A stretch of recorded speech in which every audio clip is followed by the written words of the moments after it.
All right, good evening. Good evening. We'll come to order here. Start our meeting at 6 o'clock. If everybody would stand for the Pledge of Allegiance.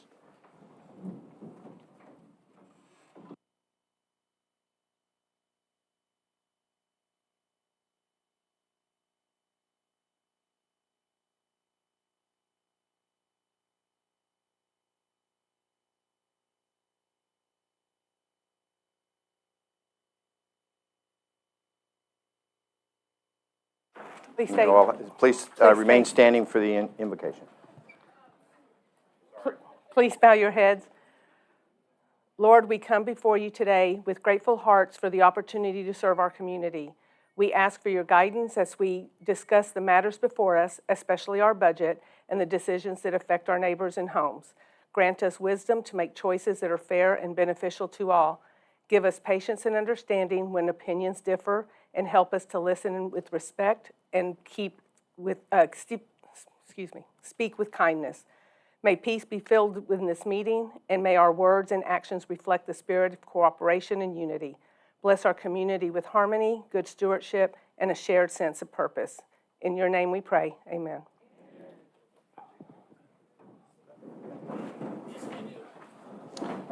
All right. Oh, we already got it up there. Oh, somebody's flipping charts for me. Okay. All right, so first thing we'll do is we're going to go through some business meeting minutes and that kind of thing, and then Jeff's going to come up and talk about 3-month recap. Adam's going to talk about 3-month future focus, and then we're going to get into the 26 budget. I have a perspective I want to offer, just looking back at some of the data that I looked at relative to reserves and things. We've said for some time that we need to do a better job of growing our reserves so that we've got money in the piggy bank, et cetera. And so I think a review of things like that, collections, et cetera, their impacts on the ranch, that we ought to go into that in a bit more detail. We tend to, hit a collections number or we'll hit a reserve number. What we don't do is look at where we're going, right? So it's a data point. It's not looking back or looking forward. Historically, we've put that up in terms of like 3-month focus and things like that. So I'm going to go through that, and then Adam's going to go through the nuts and bolts of the budget. And he's going to go through the particulars by department and share those thoughts as well as the future focus. And then the part you're all waiting for is the Q&A, right? So we welcome all the questions, seriously. We've had a lot of conversation on this. We've already received a lot of feedback on the budget. If we could keep in mind that it's a budget, it's a stake in the ground in November. It's not a past budget, it's a draft. And it is something that's a work in progress for the next month as we kind of go through this. So, with that, let's run through our business, and then we'll move into the operational and budget numbers. So, do I have a motion to consider approval of the meeting minutes for October 16, open meeting and executive session? Do I have a second? All in favor, say aye. Aye. All opposed? Carries. All right, so Jeff?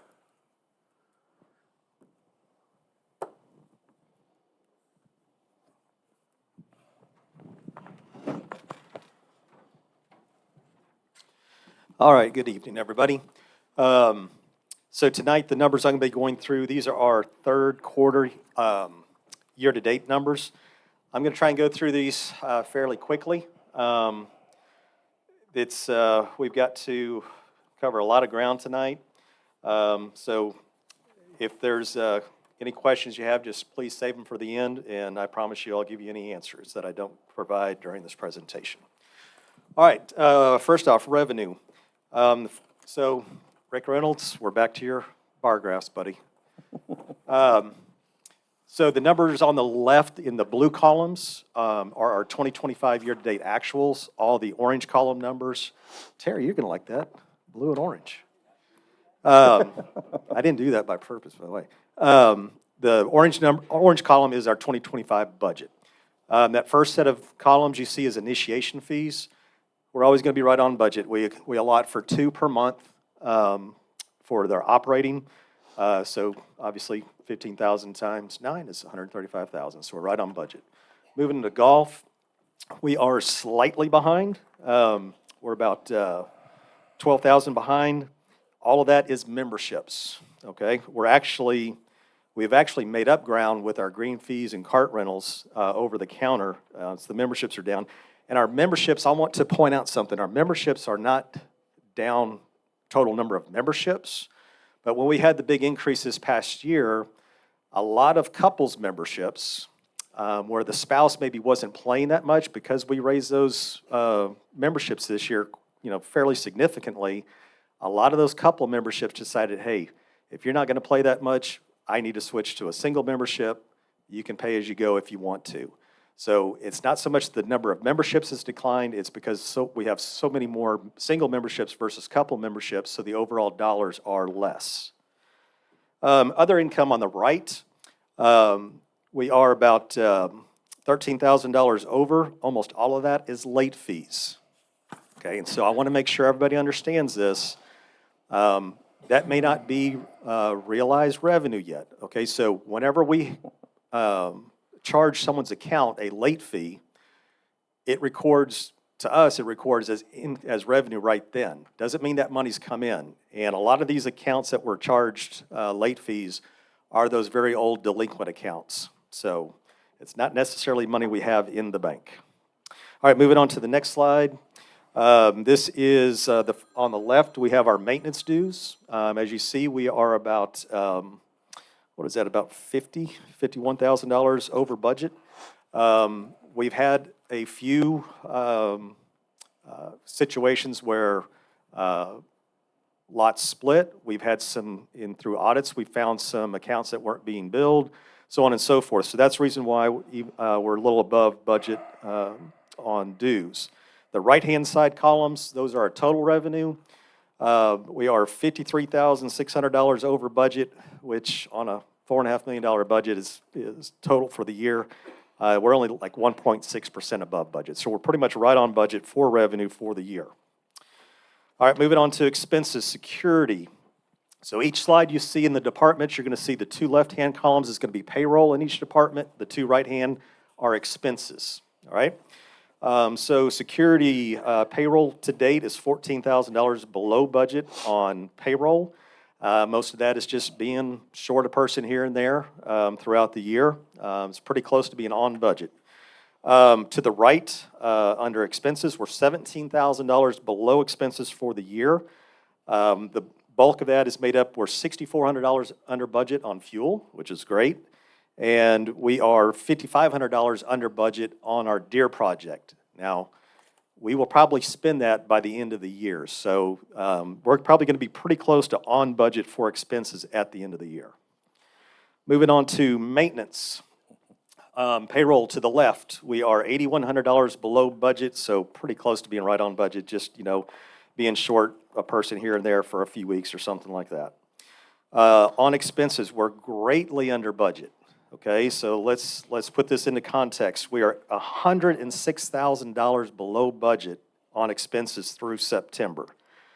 All right, $78,000 of that is under the subcategory of buildings and grounds. That includes fencing, which we're going to spend. That includes landscaping, which we will definitely spend. That includes street materials, which we will definitely spend. So most of that $78,000 there is going to be going away between now and the end of the year. It's just a timing thing. We haven't been able to get to all the projects yet, so that's probably not going to hold up. We are $18,000 below budget on tree removal. We had a much better year this year on trees, and we're $4,000 below budget on fuel. So those two hopefully we'll hang on to through the end of the year. All right, moving on to golf maintenance. Payroll, we're $30,000 below budget. And John was without two people for a short while. We was without one person for a considerable amount of time. That's the reason that one is so far below budget. On expenses, we're $42,000 below budget through September. Again, $21,000 of that is tree removal that we're to the good side of. Not only have we done a better job this year of not having as many trees to have to cut down thanks to Mother Nature, but we've also been cutting down more of the trees ourselves, and then also the contractors that do have to cut down very large trees that we can't handle. They're cutting down, leaving in place for us to clean up, so that saves money there as well. We're also $7,700 below budget on fertilizers and chemical. Most of that will probably be spent before the end of the year. And $4,000 below budget on irrigation. All right, Pro Shop. We are $7,000 below budget on wages. Most of that is it's all hourly wages. Most of that was from the first half of the year. We had a lot of rain the first half of the year. We have rain. We don't have people. We send people home. Under expenses, pretty close to being on budget. $5,000 below budget. $1,600 of that is equipment and repairs, and $1,400 of it is utilities. Recreation. We are $6,000 over budget on payroll. We messed that one up. We were a little too heavily staffed on the pools this summer, and probably for a little too long. So we didn't get that one right. Under expenses, we are $29K below budget for the year. 11,000 of that is buildings. And again, most of that 11,000 is going to be spent because we still have work to do on Holly House that we have not done yet. And then $14,000 under budget on lakes. And again, that's just timing. We still have a couple of things left to do with the lakes before the end of the year. So most of that's going to go away as well. So we'll probably end up landing the recreation plane pretty much right on budget for expenses. Restaurant, way over budget. And we are what, $5,500? Well, yeah, sorry. It makes it look like way over budget because these are smaller dollar amounts. We're $5,500 over budget. Almost all of that is our liability insurance. As Adam talked about in previous meetings, our insurance went through the roof on us this year. So not a lot we can do there. Moving on to admin. Payroll, we're $37,000 below budget for the year so far. And most of that is because we did not have our IT person hired at the beginning of the year like we thought we would. He's only been on board for 2 months now. So, and then on expenses side, we are $36K below budget. And this is a little bit of a misnomer because we're $27.5 under budget on collection, our collection agency. Some of it is because our timing, where we are in the collection process, can't really go any further until some more time passes. But some of it is to the good. We have done a lot more stuff in-house as far as the collection process goes, filing liens, things of that nature. We're doing ourselves in-house, not having to pay our collection agent to do it. So that's where a lot of that savings has come from. We are $5,000 under budget on postage. I have no idea how, but we are.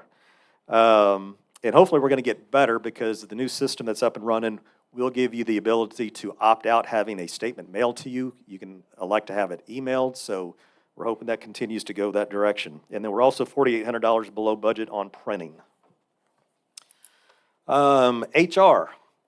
All right, again, I say this every single time. I don't care. You people forget. I forget. I want to make sure everybody understands every single time. On the left, we do not have a HR payroll worth that much money, okay? This is where we capture things like our payroll services for all of our employees. It's where we capture our health insurance plan for all employees, those kind of things that are related to payroll across all departments. That's why we put it under HR. So we are $4,300 over budget. We're $8,000 over budget on our insurance, health insurance premium. And the reason why is we budgeted for 32 people to be on the plan. We actually have, for pretty much almost the whole year, we've had 33 people on the plan. Again, we do our best to have an educated guess when we give you our budget. We are $1,900 below budget on the payroll service, however. And I want to make sure people understand that too. We have a payroll service with QuickBooks. Even though we do our own payroll in-house, you have to pay for that software every month per employee. So we don't have an external payroll service doing our payroll for it. We do it through QuickBooks in-house. Expenses, we have a whopping $7,900 in expenses. We budgeted $11,000. Not a whole lot there. All right, multi-department. I keep promising you that I'm going to come up with a better name for this stupid department. But for now, we're stuck with it, okay? We are way over budget, okay? We are $17,000 over budget for the year. $24,000 of that is our liability insurance, okay? So that's more than the $17,000 on its own. We're $18,000 over budget on computer support, okay? And again, I want to clarify, I should have done this by now, and I haven't. I need to rename that line item. Computer support is not when we call up some company and say, hey, we need help, we're stupid, we don't know how this works, okay? Computer support is anything related to our computers, whether it is computer support or if it's our software. Okay, so we're gonna eventually change this to computer support and software. The bulk of this expense is our computer softwares across the ranch, right? And the reason we're so far over budget on it is because we had planned originally when we made this budget that we would be going to North Star, the new system, back in, what was it, April was the original plan. Then we thought we were gonna be able to make June. Now we're just finally getting into it. So we've had to pay some of our other software systems that we had in place. We couldn't let them go. We had to pay the renewal fees on those to keep those going. So that's the reason why we're quite a bit over budget in that line item. Now the good news is we're also $18,000 under budget in legal and $8,000 under budget in corporate compliance. All right, leases. We are $5,000 over budget, and you say, how can you be over budget on leases? I'm about to tell you. We had planned to buy out the loader, which we have a lease on, in January, but we could not make that buyout until August. So we budgeted for no basically monthly lease payments for those months, and we did end up having those monthly lease payments. So that was the only variance under leases, was that one item. And yes, we did get that loader bought out in August. All right, so bottom line, I say this with a lot of caution, okay? Bottom line is we're $350,000 to the good between being under budget on expenses and a little over budget on revenue, okay? But again, as I said, a lot of this money will be spent before the end of the year. I can assure you, unless we have something horrific happen between now and December 31st, we will come in under budget. It's not going to be $350,000 under budget, okay? But we will be landing this plane on the good runway. All right. Normally, I do this pie chart, and I add payroll and expenses for each department and then present it to you. I wanted to present it broken out. So we've got two pie charts, okay? So this is just payroll, okay, for each department.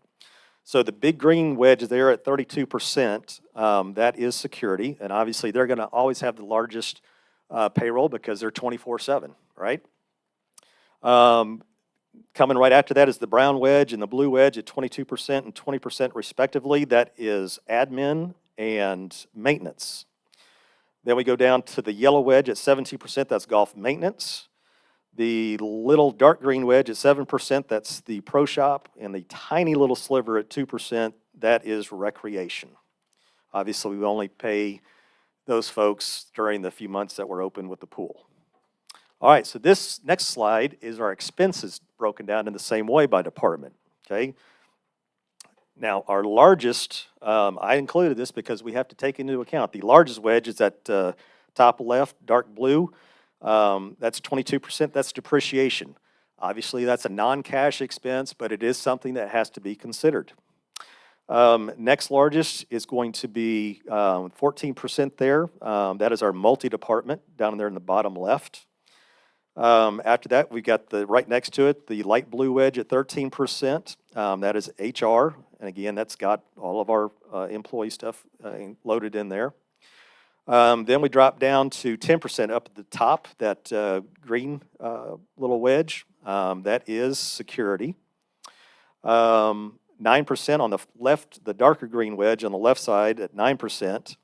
That is our leases. Then we've got a bunch of sixes. We've got maintenance at 6%. We've got recreation at 6%. We've got the restaurant at 6%. And we've got admin at 6%. And then the tiny little green sliver at 1% is the pro shop. So that is a breakdown by percentage of the various departments as far as both payroll and expenses. All right, so now for our board restricted funds update. So this first slide shows all of our completed projects, including one that we hoped for, but we couldn't plan on, and that was the closing cost for the property transfer. So please remember, the way we funded that $35,000, because we did not have that in the budget, is we took so up there, the Holly Hall kitchen reno, see that's highlighted in yellow. We stole $10,000, that's a bad word. We reallocated $10,000, slap my hand, I know. So we reallocated $10,000 from the Holly Hall kitchen reno and still came in under budget. We reallocated $10,000 from the Holly Hall sound system and still came in under budget. And then you don't see it until we get to the next slide, we also reallocated $15,000 from the video storage. We decided not to do that at all this year. So that's how we came up with the $35,000 to pay for the closing costs. Obviously, we didn't need that much. We came in $11,000 below it. So all of the projects that we've completed so far were $18,000 below budget. Now moving on to the projects to be completed. Two of the items, the Hole 15 pond remediation, while it's not completed, that's going to be very close to the penny what it's going to cost us. We're getting ready to start that right now. And we're doing it in-house, so we pretty much know exactly what that's going to be. The patrol vehicle, while it is not completed financially, it is in the shop getting all of the equipment put on it, the lights, the sirens, all the equipment into the cab. We already know what the exact cost is, so that is an exact figure there at $36,037. So between what we budgeted, and then also the emergency of the closing costs, we're going to come in almost $32,000 under budget on the budgeted board restricted funds for the year, which is always good. All right, aging. I'm doing this a little bit differently this time. Normally I show you two different dates to see the differences between the dollars and the accounts. I've got a second slide we're going to show you here in a second. So this is as of the end of September. So we had 57 accounts that were 30 days late, which accounted for $20,147. We had 18 accounts that were 60 days late, that were almost totaled $15,000. And then we had another 14 accounts that were 90 days late, and that accounted for almost $12,000. The hard number to swallow is that bottom line. We have 185 accounts in collections, that is $1.83 million. So I'm not very good at math, although I am your financial director. But I know pretty easily that that's pretty close to $10,000 per account in collections, okay? So a total of 274 accounts are past due to some degree. All right, let's go to the next slide. All right, so this slide here was started by one of our board of directors, and I think it's very informative and something we're going to keep going with going forward. On the left-hand side, it shows you the amount of the accounts. So the top line are accounts that owe us $20,000 or more. That next line are accounts that owe us between $10,000 and $20,000, so on and so forth, okay? So if you look at the top three lines that are highlighted, and you look at the percentage, we have a little under 1/3 of the accounts that owe us over 2/3 of the money due us. So that's both good and bad. It's good that they're all connected into the kind of that same time frame. Unfortunately, being real honest with you, the vast majority of that money we will never see.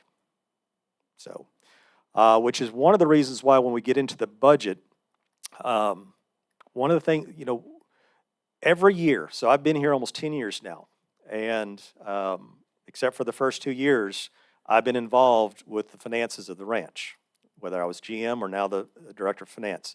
I work with the Finance Committee for those other 8 years. One of the things that we try to do every year is get better and better at giving you what we look like truly at any moment in time, okay? How our finances are. And one of the things that we have not done yet is because we bill X number of dollars, we show that as income, right? We show it on our profit and loss statement. Wow, we got all this money. No, we don't, okay? Where we try to make that adjustment is a little bit further down on the line where it says allowance for bad debt expense, okay? We have not done a good job of keeping up with what is really going on, and so therefore, you don't really see it. It's after we have the audit, and then the auditors say, hey, this is one of the journal entries you need to make. You need to do an extra $300,000-$400,000 worth of bad debt expense to get your financial statements more in line with GAAP, okay? Because we do follow GAAP. I know there's a lot of discussion about that, and I'm not going to go any further. But you can call our auditors, Henry and Peters, and they will tell you, yes, we do follow GAAP. So this year's budget, you're going to see that we have increased greatly our bad debt expense so that we don't have to make this large adjusting journal entry at the end of the year, so that at any point during that year, any point during 2026, it's going to be a much clearer, more accurate representation for how this ranch is doing financially. Hopefully that makes sense to a lot of you. If it doesn't, I'm happy to explain it in more detail, one-on-one, but we know it's the right move to make. All right, last slide here is our cash position at the end of 2025, and I wanted to compare apples to apples, so we showed where we were in 2024, and you can see that we're up across the board. Well, operating cash is pretty close to being even when it considers a $1.4 million. So total, we're up $591,034. Now remember, we did get the other half of our ERC money this year, and actually we had to record it in 2024, and that was one of the journal entries that we had to make after the audit. But that was only $357,000. So we've almost doubled that through our financial performance through the first 9 months, or actually the last 12 months contiguous. That we have improved. So we're going in the right direction, folks. I promise you. This place is so much better off financially than it was 10 years ago. I'm not saying that to point to me. That's not what I'm saying. We have been on the right path, and we need to continue on that path. That's all I have. You want to take questions on this right now? You want to keep them to the end? I think we ought to keep the questions. Okay. All right, so If you guys are okay with So if you have any questions about what I just presented, write them down, remember them. I'll be happy to answer them when we get to the question and answer. Thank you very much.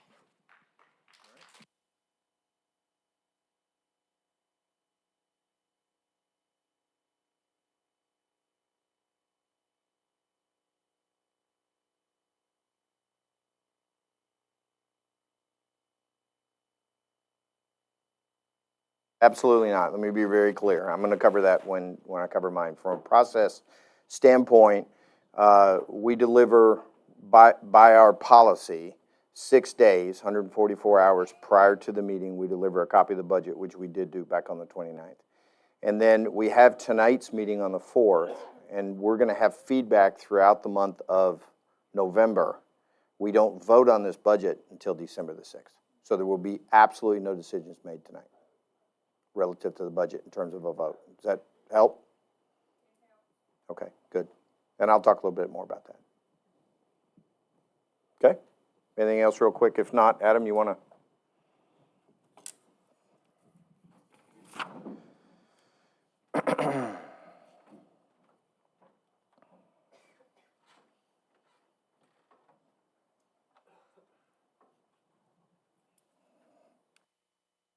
All right, good evening. How the heck is everybody?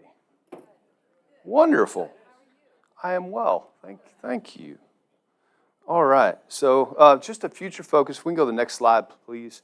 What we're going to do is just hit some of our big projects from this year and then what we still have outstanding. So Jeff had talked about there's still some money to be spent, and these are the projects that we've got. So the first one, that common area acquisition, that's done. Thankfully, that is done. After a couple of years and probably thousands of hours of man hours, that one is done.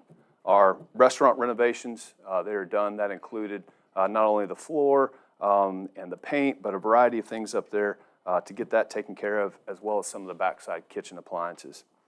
Holly Hall renovations, all done in here to include the kitchen. We've got our contracted road paving, which was completed not too long ago, so we are set with that. As Jeff mentioned, we've still got our Hole 15 pond remediation, and that's on that south side of Hole 15. We've got a lot of sloughing off up there, and it's starting to get into a private property. So we've got that on the list to complete before December 31st this year. North Star implementation, we are actively involved and engaged with that. So that will be ongoing here for a little while as we work through some glitches and some kinks, and appreciate everybody's feedback on that. We've received a lot of it and have tried to incorporate those changes as we can. Pickleball light conversion, that is complete. So that was the converted court over which used to be tennis court number 4. That was completed this year. Our liquor license renewal, that is pending with the TABC, so we're almost there. Exterior fence replacement is currently ongoing, and that is up along 2869 in Section 4. We've got Holly Lake Bridge repair, the emergency repair that was a non-funded item to take care of the bridge over here. When we got those torrential downpours earlier in the year, it did some substantial damage to the bridge, so we had to do something pretty immediate to get that taken care of, so that has been completed. I do want to note that wasn't a long-term fix. We knew that going into it, but we had to keep that bridge open. Holly House renovation, we've got that scheduled for this year as well, so we'll do some new flooring, paint, and refurbish the bathroom up there.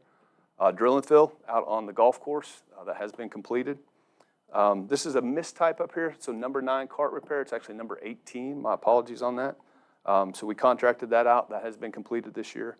Our in-house paving, we're in the process of doing that. So we started out here today on the walking trail. So if you have an opportunity and like to use the walking trail, you'll have a nice, safe area to utilize that.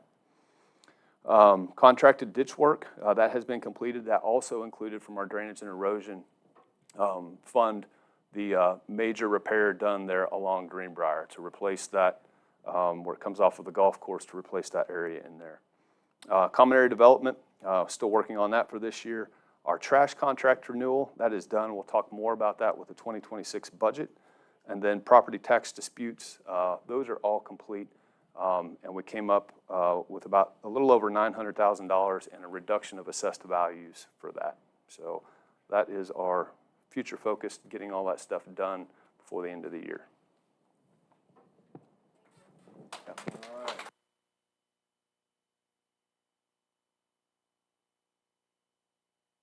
I guess I need 2 of these. Just a couple of comments I wanted to make before I get into my perspective on the budget. But let me just ask a question up front. So Adam mentioned the North Star implementation. So did anybody, how many show of hands, sign up for the site, get logged in, go pretty well? Okay. I mean, that's the feedback we're hearing. There clearly are some glitches with some gate stuff, and any implementation is going to come with its problems. But keep us informed on that. I guess we did get one today that said, I want to opt out of being able to search and all that kind of stuff. So those things can be done in the profile. So if you haven't done that, either opt in or out on those kind of things. Okay. That is correct. Gate access is working. Well, I said that. Not yeah. on North Star. So Yeah. the old gate access app? Yes, sir. Yes.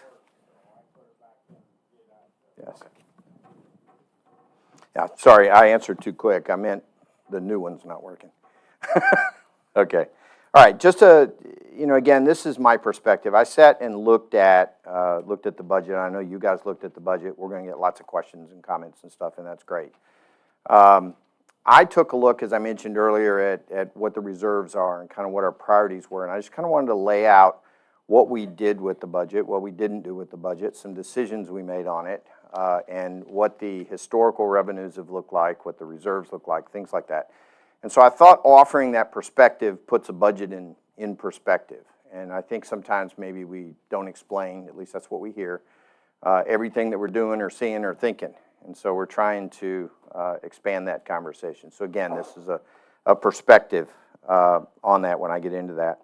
The other thing I would just, some of the commentary and comments, both online and individually in conversations and stuff, have been very much around payroll. No surprise, lots of folks know that and are here to talk about that tonight.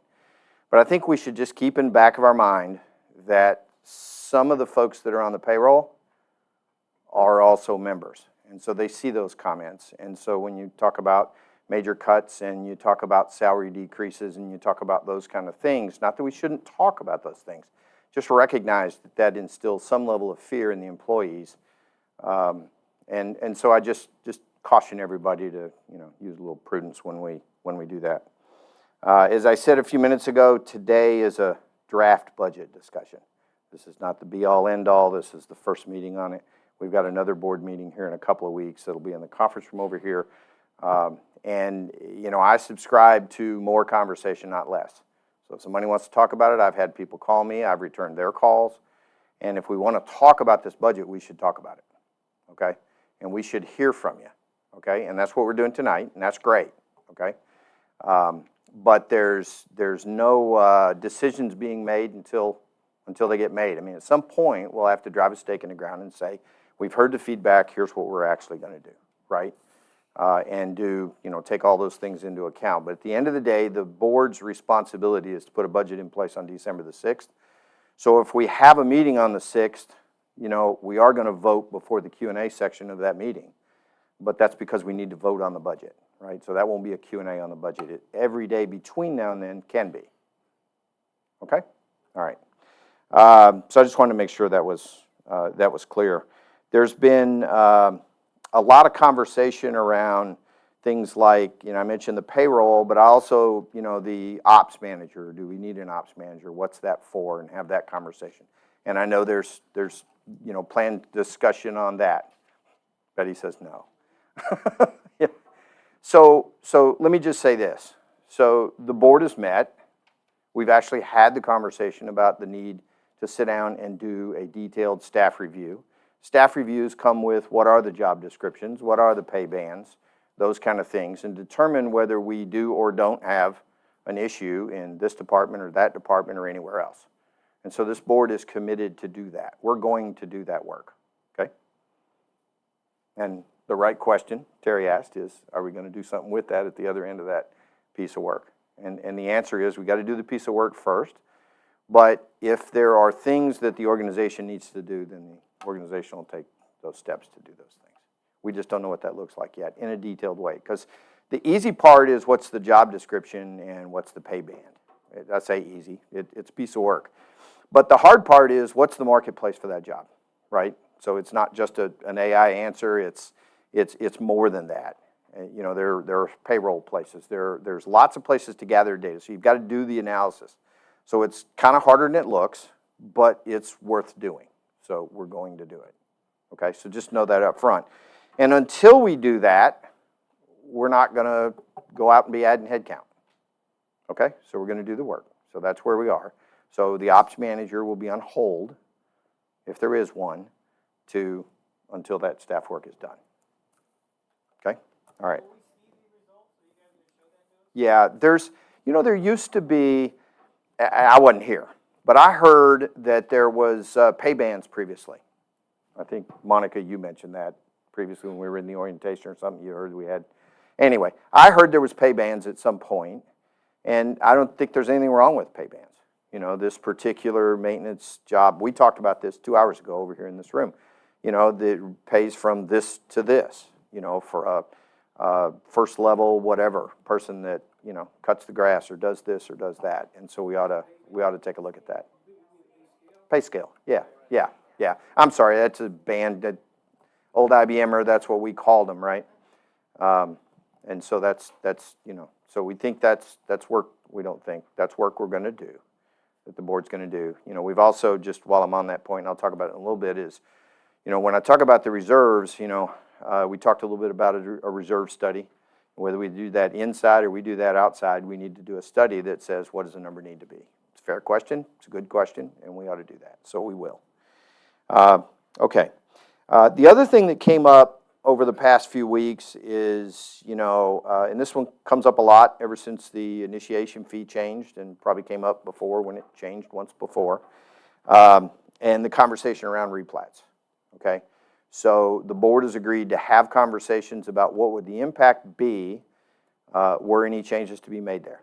I mean, because at the end of the day, this is just about money. It is, right? We got some money coming in, some money going out, and how much has to come in has to equal what's going out. And so if we lower a fee over here, we may have to raise a fee over here or cut something, cut a service that we're doing or something like that. But it's got to match. And so I've got a chart that shows an example of what a $6,000 initiation fee would look like and what the impact is on the reserves. Good or bad, that's what it is, all other things being equal. Okay, so I'll show you that. But the board's going to have conversations on that as well. Okay? So our approach today is going to be to listen to the feedback, right? I don't think what we ought to do is sit up here and expect to have all the answers to all the questions. Okay?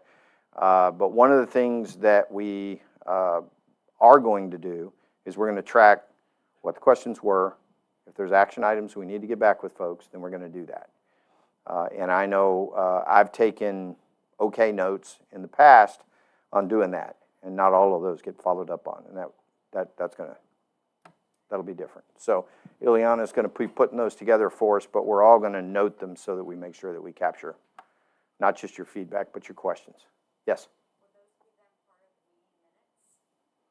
The questions? Well, yeah. So we've talked about that a little bit. It's, the meeting minutes have ranged from what I've read from literally a script because they were recorded. I don't know, Larry, that might have been during your time. I don't remember. But at one time, I think they were recorded, and then they were literally a transcript, right? Now, in these meetings, they're all recorded, right? They're recorded on this video, so we can see all those questions. The other meetings that we have in the afternoon in the conference room, not so much, right? And so we're trying to figure out how to get those things captured without overstating what you said or didn't say. And that's the challenge, right? If I say, well, you said this, and then you go, that's not what I said, or it's not the way I said it, or whatever, right? And so we want to capture the idea and the thought and make sure that others have the benefit of what the question was. So we're going to try to figure that out. Okay, is that fair? Okay, all right. Is that enough? Okay, I think I'm only scheduled to talk for 2 hours, and then we'll go from there. Okay. Yes. Right.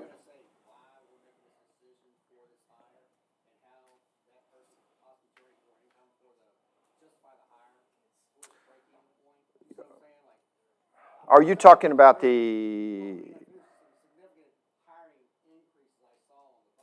Mm-hmm. So in those situations, why is that person being hired? How can we possibly justify putting that amount of money in that particular part? Yeah. That's all I'm saying. Yeah, that's fair.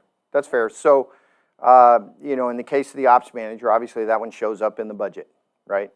So we ought to tell you, hey, we need to have one of those, and here's why, or we don't, right? Yeah. Okay. Okay. Can we wait to hold them all? I'm sorry. We'll put it up. The reason we're wanting to hold the questions until the Q&A is because we're recording, and when you're out there, even though we can hear you, they don't pick up on the recording. It only picks up at the microphone. So we're going to hold them at the end so we make sure we get all the recording so you can hear the answers and the questions online. Not working. I think so. Man, now she's in control. I don't know about that. Okay. All right, okay.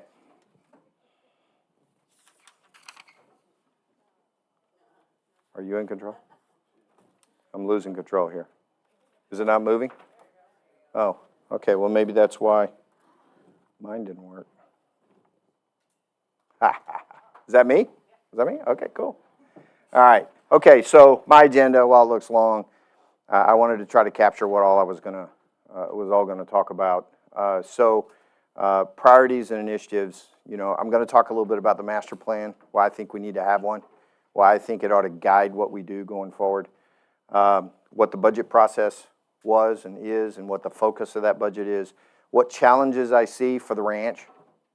I think we've got some pretty big hurdles that we need to worry about. Reserves, I'm going to go into detail looking back and forward. Dues history. I did a comparison of dues history versus percent of inflation, just so you could see that as a perspective. Collections, and then potential revenue sources. I'm going to talk a little bit about this, but if we're going to keep dues low on a downward trajectory, right, then we're going to need to generate some revenue elsewhere, right? And today, it pretty much comes out of your pocket in RV fees or STR fees or permit fees, that kind of stuff, and that and dues. And so the question is, can we develop some revenue opportunities that generate either some passive income in the case where, we started putting our money, our reserve money, into an account that was paying some interest as opposed to not, and so now we're getting passive income. Well, that's good because it didn't come out of your pocket, right? And so we ought to do those kind of things, but there's some bigger projects that we could do now that we own the common area, okay? So I'm going to talk a little bit about those, and then just a high-level comparison on the 25-26. Okay, so Adam touched on these. I won't go into a lot of detail. We did do a little bit on the AERCO conversations. We've talked about that in a couple of meetings. We need to progress that further. There are some conversations underway that we can't really talk to, but that is going to remain a focus in 2026. Collections. So, Jeff went over the collections. I'm going to show it again because I think it's that important. But we've not in the past, done the work to do all of the liens that need to be filed. So we have the right to put the liens out there. And so when we put the liens out there, in this case 162 of them, we do clear some accounts. Some people get liened and they come in with their checkbook. Okay, so it does happen. And then we've got, I think, 4 or 5 that are on a payment plan. But the point is, we're trying to move that collections ball. It's a big ball to move. But anything we do helps you because when people don't pay, it gets spread across all of you, every dollar, okay? And we did start a master plan. That master plan is a lot of work, and I'm going to talk about that a little bit. Improving the golf course financials on the 2026 side. I'll talk about what we're going to try to do there. You saw it in the budget. You're like, what's that extra revenue in golf? I'll tell you what that is. The reserve study I talked about, the staff analysis, and the master plan is a piece of work. It's a big piece of work. I don't know if we can complete that in 2026, but we ought to try. And I'll go through what the benefits are to having one of those. Okay? All right. Did I miss anything up there? Probably not. Okay. Master plan. It really is a strategic roadmap. So if we lay out our capital plan, what do we want to be when we grow up? What do we see as the vision? So we wrote a vision, we wrote a mission. Those are in there. So there ought to be some document, some might call it a business plan, right? But there ought to be something that says, we're here, we want to go over here, and a plan for how we're going to get there. Now that could be new amenities over time, that could be amenities refreshes, it could be, I'm going to talk a little bit about the Holly Bridge. I skipped that one, I need to hit that. But it could be all of those things. When do we replace our HVAC equipment? How often do we replace trucks? And I think that this document not only captures all of that, we need some of that for, like, our auditing firm says, it'd be nice to have that plan going out so that I know that financially I've got these things that are going to happen to me over the years. and they're going to cost this amount of money, and we better set aside enough or we're not being responsible, right? We got to have a plan to do that. But I also think that a master plan can be an advertising tool. It can be a marketing tool. The realtors could take that. We could put it on our website, and when somebody's thinking about going out there and say, man, these guys got it together. Look, they got a plan. Okay, look what this community is going to be. I want to be a part of that. Okay, and so I think it's very important.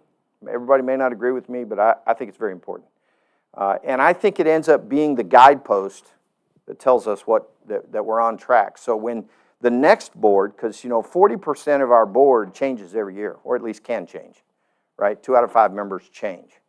And so every year, that new board sits down, not different than this one did, and said, what do we see as the priorities for this year, right? It would be nice to say, well, we laid out a plan, so we ought to stay on that plan, right? Because we shared it with the community, we got community input, and we have a plan that everybody agrees to going forward.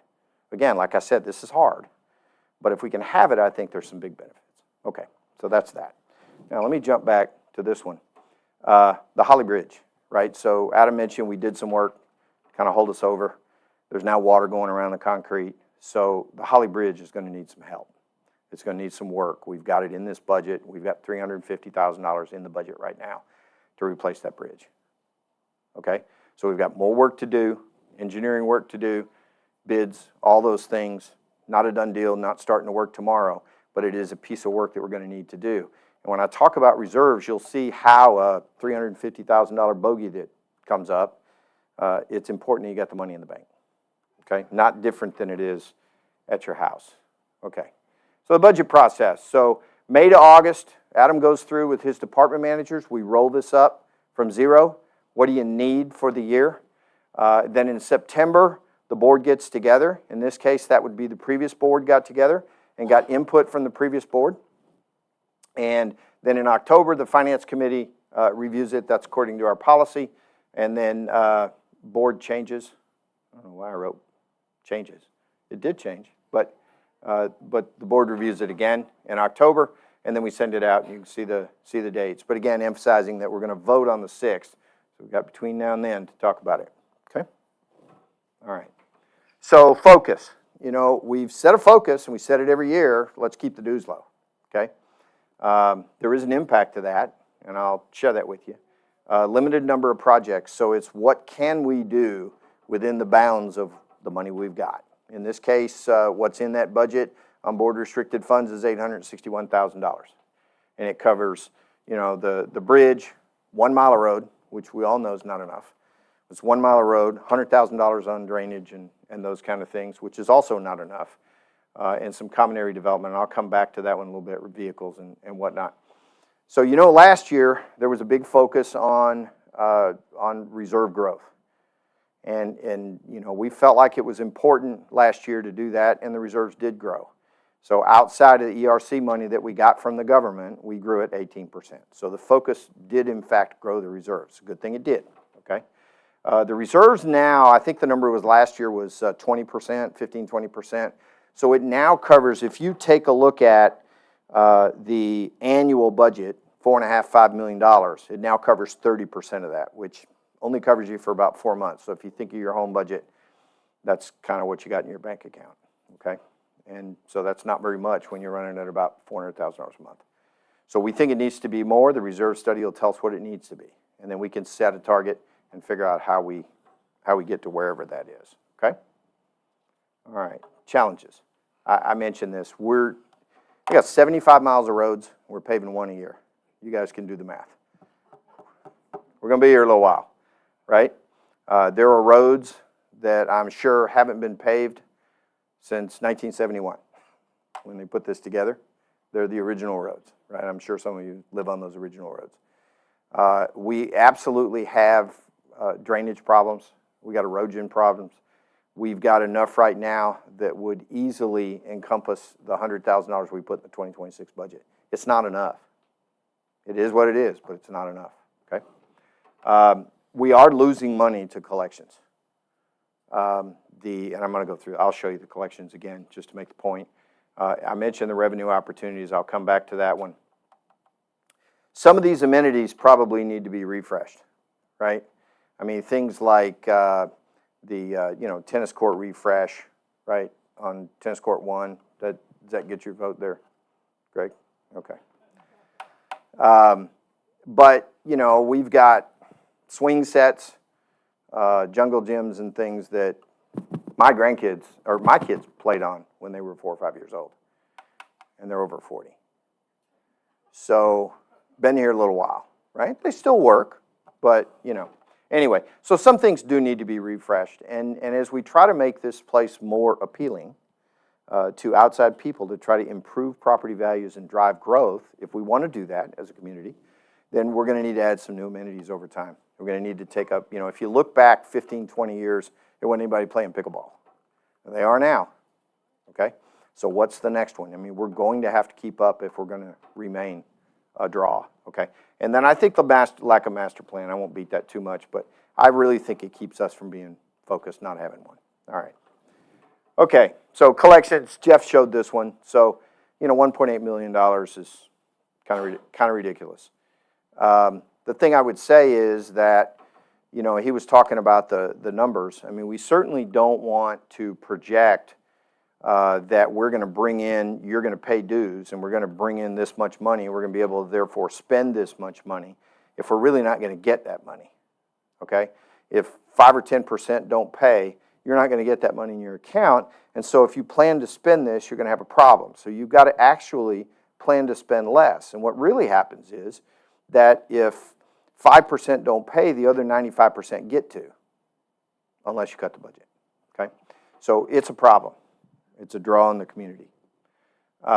He covered this chart. And then this is collections by section. And you can see what you can see. Are these all current residents, or some of these have died? No, some of these are members, and yeah, they're in collections. They're not, I mean, they're current members because they're in the list, right, Adam? Yeah, but they're not necessarily living here. So, yeah, and so when I think of the profit and loss, or not the profit and loss, the balance sheet, right? When I think of the balance sheet, you've got one of your assets is accounts receivable. If it's not really receivable, you need to get it off your balance sheet because it's overstating your asset level, right? So it's really important. There's been a lot of work done on this in the last year and a half, a lot of work, because every one of these accounts has to be researched, and some of these accounts are,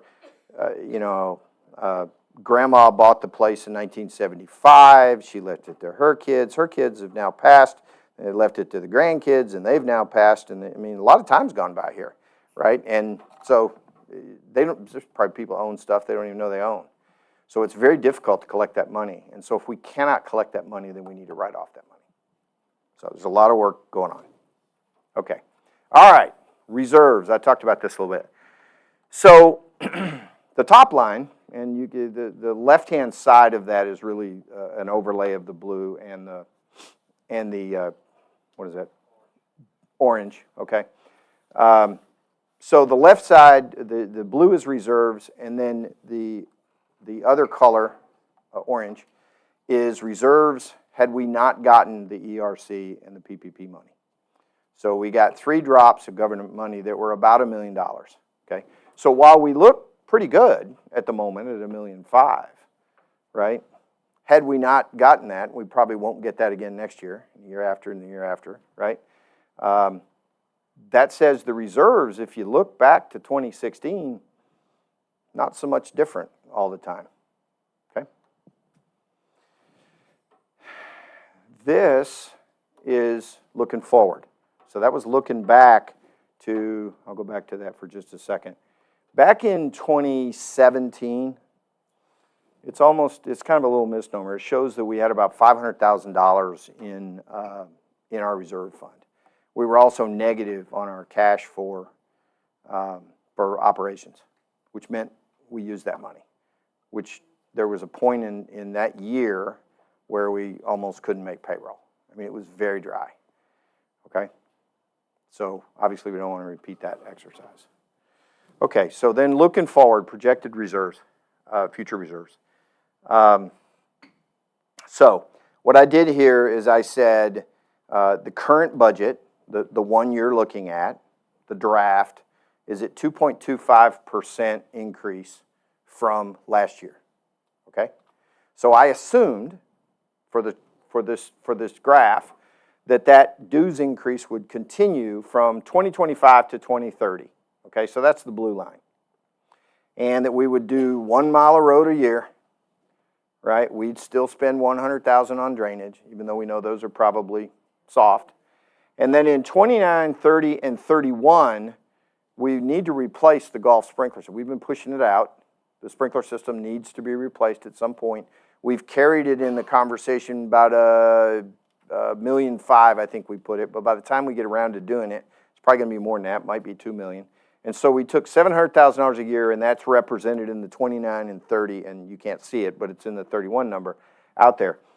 So that's what the reserves is, projecting forward. And that takes into account our capital requirements for truck replacements and all the things that are in the capital budget that Adam laid out looking forward. So he's got a budget that lays out multiple years, I think goes out past 2030 actually, that lays out when we would replace everything that we know about, kind of things that would be in the master plan, okay?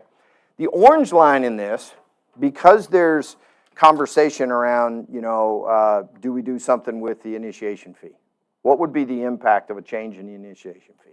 So I put that on the chart, okay? So if I look forward, the orange line represents all the same assumptions and a $6,000 initiation fee, okay? And so we can see obviously that drives down the reserves to about $400,000, so it drops $1 million out of the reserves. And that's all things being equal. I mean, we could do something different than that. The dues might not be 2.25. We might generate some assets or some revenue out of some of these other assets, things like that. But all things being equal, current course and speed, that's what, the projecting will be, okay? All right, another view. Dues increases versus inflation. So the blue line is the dues, and the orange line is inflation. So we can see that that's bounced around. We certainly all know about COVID in 2021, 22, 23, that time frame when inflation went up to 8%. But on the left side of the chart, remember I said we were about out of money in 2017. And so that next year was a 10% dues increase, followed by an 8% dues increase, followed by a 4.5% dues increase. So when you run out of money, it's kind of what you got to do, right? We had to recover from that exercise, so we'd rather not do that again. The right side of the chart is a picture of what we've been doing on dues increases on the blue line going across, and you can see it's below the inflation line. And, inflation's real, right? Tractors cost more, cars cost more, gas costs more, all those things are real, okay? So again, all things being equal, right? If we are raising our dues at a rate lower than inflation, everything else being equal, we're going to erode our money. It's just the way it is because you got less buying power as that inflation goes up, okay? So just something else to consider as another view. I did all these when I couldn't sleep one night, right? Okay, so future considerations. So my view, and we've talked about this a little bit as a board, the previous board talked about it as well, and Adam even shared some of these potential opportunities that we might have now that we've got the common areas. Talked about Point Park and things like that, right? But I believe developing some alternative sources are the only way to keep the dues low. I just can't see it any other way. In the case of the revenue ideas, and there's lots, there's a room full of people here, and I'm sure everybody's got an idea on how we might be able to drive things up. What we really need to do is find a way to get money from somebody other than us. Okay? I mean, it's kind of basic, right? Reach into somebody's pocket. So on the air park, that's part of the common area. There is land there. There are hangars up there, and there is land there on the south side of that runway all the way down. There's 19 lots. So Adam had a realtor come out and say, okay, what would that look like? What is the call for hangar space? And actually, the call for hangar space is pretty tight. I mean, it's not a lot of it, right? There isn't any in Mineola and some other places. And so is there an opportunity there? Yeah, probably. What would it cost us to get that? Well, I don't know. We need to look at it. We need to say, well, you know, let's figure out what it would cost us to survey it up, market it, do those kind of things. But if we've got almost 20 of them and they're worth 50 grand, you know, math is $1 million, right? Now, would you sell them all tomorrow? No. But, you know, it'd be nice to sell a few, right? So that couldn't hurt. The other one, and this is just a wild thought, up off of 49, you know, we got the whole RV area. There's a lot of land sitting up there not doing anything, right? One of the hot things right now is RV parks. It would have access to 49, wouldn't have to come through the ranch. Is there a way to develop that? Is there a way you could get a third party to come in there and outfit it for you? I don't know. But it's common area that might yield money. Because what if there was multiple of those up there and they were all paying us $300 or $400 a month? That'd be nice, a little passive income, right? I don't know, but it's an idea. There are lot sales, so we got, I think, 12 lots, right, Adam, something like that, out of Silverleaf when we did this thing. Problem with lots is, you know, they're all over the place and they're very hard to sell, right? But there are some blocks in there that could be carved up into maybe bigger lots, maybe more desirable lots. It's something we ought to look at. There's, you know, we'd have to, so a lot of these we'd have to do a vote, right? Because we can't change the way this place is structured that way. We couldn't sell at the airport, right? We'd have to do a vote for some of these.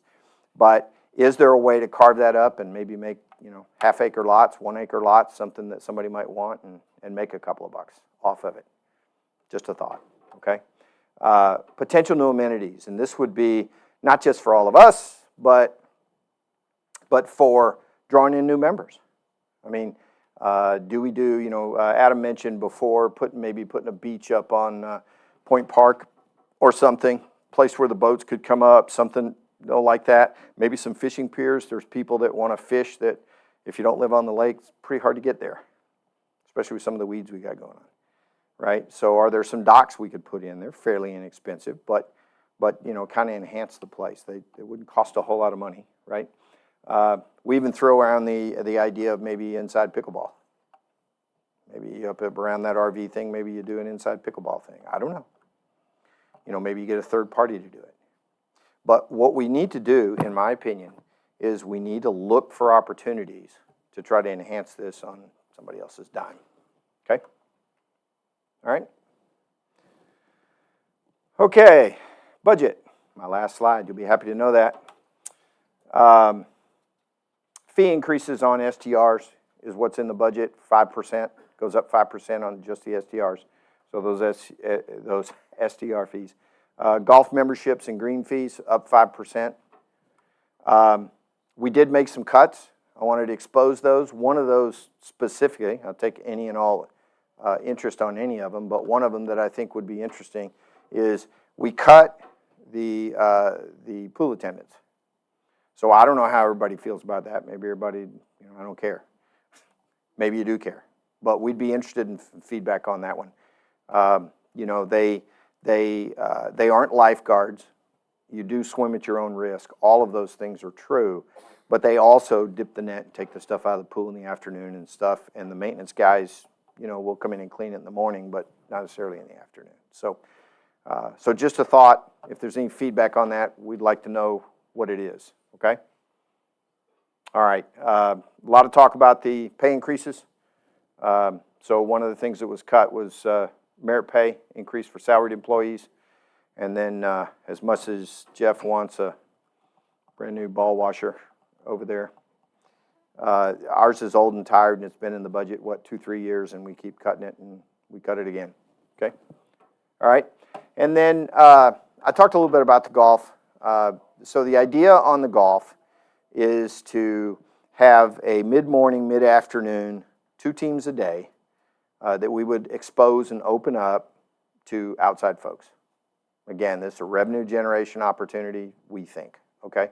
We need to try it. We need to try the process. We need to make sure that it works. We've waited till North Star to even try it because, well, 2 reasons, well, probably more, but at least 2 reasons. One is North Star, once we get the gate piece working and everything's good, then we have the opportunity to have somebody come in on the east side that doesn't go to Section 3, Section 6, or the west side, right? Which today, if you get your little pass, you get to go wherever you want to go, okay? So, so anyway, so that was one reason. And then the other thing was, forgot to mention, four teams on the weekends. So Friday, Saturday, and Sunday. So again, they would be mid-morning, mid-afternoon, and try not to impact our folks. But just in looking at the golf course, Jeff, it's not fully utilized. And so if we can bring some dollars in at times that don't impact members, we should. Now, I know that makes it not a completely private course. Absolutely. Well, I don't know what the number was. It was $70 or $80, I thought. Okay.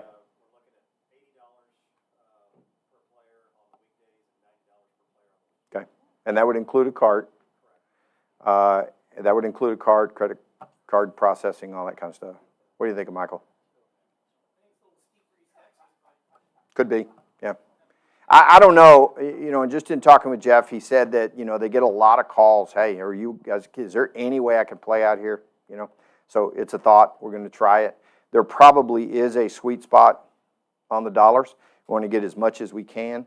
The fact that it's only open to a couple of slots will make it a little more desirable, right? At least the first few times they try it, that kind of thing. So we're going to have to figure it out.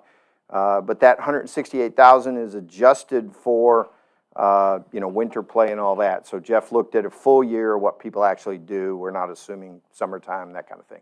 So it's something we have to try. And then on North Star, the idea would be that they would go on there and pick the tee time. We'd open up that tee time. You'd see it. It's either available or it's not. You'd pick the tee time, and then you give us your credit card, and you pay for it before you get here, and it's non-refundable. I'm sorry?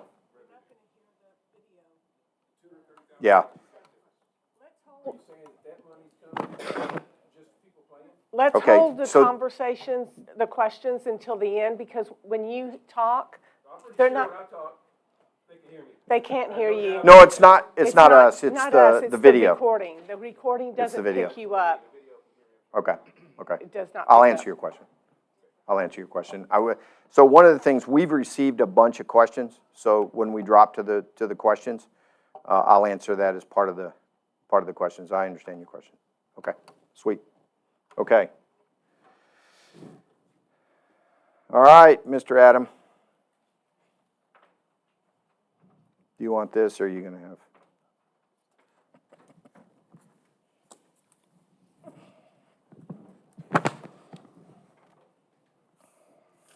All right, if we can go to that next slide, please. Just like we did last year, I'm going to start off with kind of bottom line up front. And so we look at cost of living in accordance with the Social Security Administration. They're projecting 2.8%. So on average, granted that is impacted by a variety of variables, but on average, what they report is single recipients will average $56 a month, and married recipients $88 a month. Reflect back in 2025, we were at 2.5%. So small increase this year. Your 2026 dues at 2.25%, what that looks like is $3.66 a month, or $43.92 annually. With those proposed increases, and Bill hit most of this, but increase and transfer to reserves from 8% to 10%. You remember last year we were at 3.5%, bumped it up to 8% this year, and then the recommendation is 10% for next year. Increase in golf fees and STRs both at 5%. Next slide, please. So our revenue. We look at our property dues. That encompasses the 2.5% or 2.25%. If you look down to transfer to reserves, so that is not only the increase of the 2.25%, but it's also an increase from the 8% to 10%. So that gives us roughly $425,000 that comes out of that, and then we'll go back into reserves. So this comes out of operating and goes into reserves right off the top. which would mean your total property dues are about $3.8 million. Maintenance dues for timeshares, obviously we don't have Silverleaf Holiday Inn over there anymore, but we don't know what's going to happen with Erico, so we've left that in there as a placeholder. The discount on dues raised incrementally to impact the 2.25%, and that's those folks that like to pay it in advance. Dues refund, nothing on there. Bad debt expenses. So this is one of those big chunks that you're going to see as an increase, and Jeff alluded to this as well. So we know that we have roughly 53 doubtful accounts, and by doubtful accounts, they're not going to pay. So we need to capture that. We need to do a better job of capturing that. So those 53 doubtful accounts are included in that, as well as 11 late fees for each one of those 53 doubtful accounts. We don't do the 12th late fee because the first one is automatically forgiven. So that brings us to a total expected loss of $130,762, which would mean your total maintenance fees, we're looking at $3.6 million. Next slide, please. Initiation fees. So this year, we went back to 92. The previous year, we were at 85 projected and expected initiation fees throughout the course of the year. We're bumping that back down from 92 to 85. So that 637,500 is reflective of an 85 expectation versus the 92. So we take that. We know that the first two of those go to the operating funds. So our 180 goes to the operating. Everything else transfers to the reserves. Now, if we look at the initiation fees, so if we look at just September, in 2024, in September, we were ahead 8.5 initiation fees. So our total at that point was $396,000 in initiation fees. Now in 2025, we're 8.5 behind, but our net income is $501,000. So when you look at that, we're a little over $105,000 to the good, even though our initiation fees are behind. Next slide. So golf sales, the $351,750, that is reflective of a 5% increase. The transfers to reserves, keeping that at $25,000. 2 years ago, it was about $9,600, and we bumped it up to replenish that. So total golf memberships projection is $326,750. Driving range and miscellaneous, no major changes there, still $6 for a bucket of balls. Golf cart rentals, so big increase here, and that's due to a couple of different things. Our golf cart lease is done. We've had those golf carts for 6 years. We intended to replace them last year and could not do it. So this year, to replace all the golf carts, we're looking at a 57.38% cost increase. So we can't raise golf cart rentals 57%.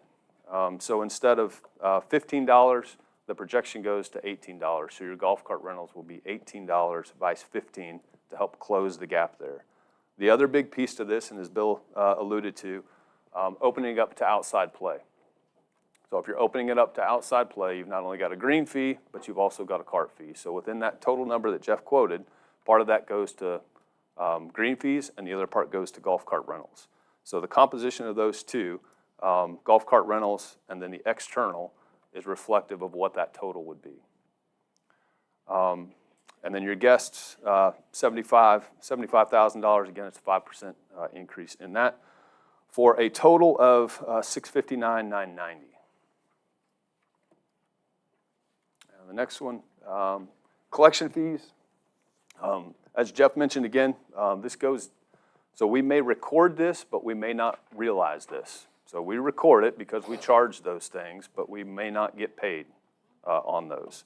But we still have to capture it.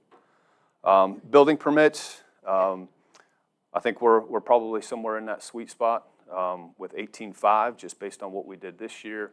Fed is projecting a little bit of a drop in interest rates, some more competitive things in that nature, so it may prompt folks to increase, but at the very least, I think we're going to maintain that status quo there.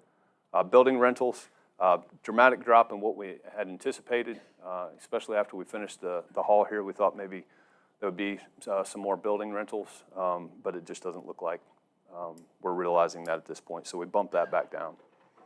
Citations and fees, down this year with our new chief of security. He's implemented a pretty robust training plan. And again, our intent is never to make money on citations. The intent is to keep folks safe. But it looks like the result of those fines is going to be increasing. Garbage fee income. So we talked a little bit about this on the 2025 projects. So right now, what the Live Oak charges us is $11.03 per can. Okay? Throughout the negotiation process, we sent this out for an RFP. We had 3 folks come back with proposals for us. We had a number of folks that declined just based on our location. And what was settled upon was a 13.76, which was our best rate, and keeping our current contractors. So it's much more advantageous for you to instead of having to get rid of your cans and all of those things, but there were some added benefits that they threw in this year as well. So the bulk pickup used to be $25 per item for bulk pickup. There's now no cost to that. So anybody can utilize bulk pickup services, and there'll be no cost. They also threw in 4 6-yard dumpsters. We've got a couple over here on the outside of the hall. We've got one down at maintenance, and then we've got one over at the restaurant. So they've comped us those as well. So your difference that you're seeing there, the $298,500, that reflects no change in your fees. So your fee is still $15.24. What it costs the association is $272,448. So that decrease in revenue is reflective of that $11.03 to $13.76 per can increase. For other income, homeowners' late fees, again, this is another one of those categories. We will record it, but we may never realize it in real dollars. Interest income, the dramatic decrease. If you look at 2025, that 96.9, that includes the ERC. So there was, I think it was $43,000 or $44,000 in interest income from the ERC that was recorded and put into there. So the true impact of that is we're going from $48,000 to $51,000. Miscellaneous revenue, we expect that that's going to remain about the same. That's primarily things like boat fees and things of that nature. Our pool sales, the $350 will not be a thing if we don't have attendants over there to monitor it, so that comes out. Short-term rentals, that's reflective of a 5% increase. At the time of this calculation, we had 4 open spots. We had 4 folks on the waiting list that were trying to either get their paperwork together or make a determination whether they wanted to explore this or not. So as opposed to estimating high on revenue, we always estimate low on that. So what we did is we took those 4 empty spots and estimated that they were going to be greater than or less than six personnel. So we utilized that lower number. So that's reflective of the $26,195. And then RV storage, there is no change to that. So total income, other, would be $246,455. So if we look at the total expected income with our 4 major categories there, we are projecting $4 million, $726,233 or $273. So for operating, the expense side. So just some general statements, kind of following along the same lines as we did last year. And Bill already alluded to this. Wages, what you will see within the waged earners is a 2% increase, and that's awarded based on merit, is what is in the current budget. And then a 0% increase for all salaried earners. So utilities, electricity, 3% increase, water 3%. Insurance, 10% estimated increase. That's over a 5-month period. Our insurance renewals happen in September. So we have known for a portion of that and unknown. But as a reminder, in 2025, we saw a 56% premium increase. So that is reflective in what is captured in our budget now. I don't think that we can estimate another 56% increase next year. Optimistically, 10%. So. All right, organizational chart. Before we get into this, or before we get into the budget, wanted to cover the organizational chart. We have sent this out multiple times. It's currently on the website, I believe. It's in some of the GM updates, and we've talked about it in this forum before as well. So what we have there in the blue, I don't know if y'all can see it, but if we start at the left side, so we have Director of Golf. We consider that a half FTE because Jeff does the secondary job of financial officer. So that's one of our salary positions. Under him, within the Director of Golf, we have golf maintenance. That includes 3 salaried folks and 6 waged folks. So 9 folks to take care of 18 holes of golf. Typically, what you would see is 2 people assigned per hole, not 1 person assigned per 2 holes. Pro shop, we've got 2 full-time and then 7 part-time that help to manage the pro shop. Director of Operations, which is currently vacant, but is included in the numbers that you will see here. Under that is security. So we have 2 salaried positions and 16 full-time wage positions. Maintenance, 2 salaried, 7 full-time wages. And then under that, we have our housekeeping contract.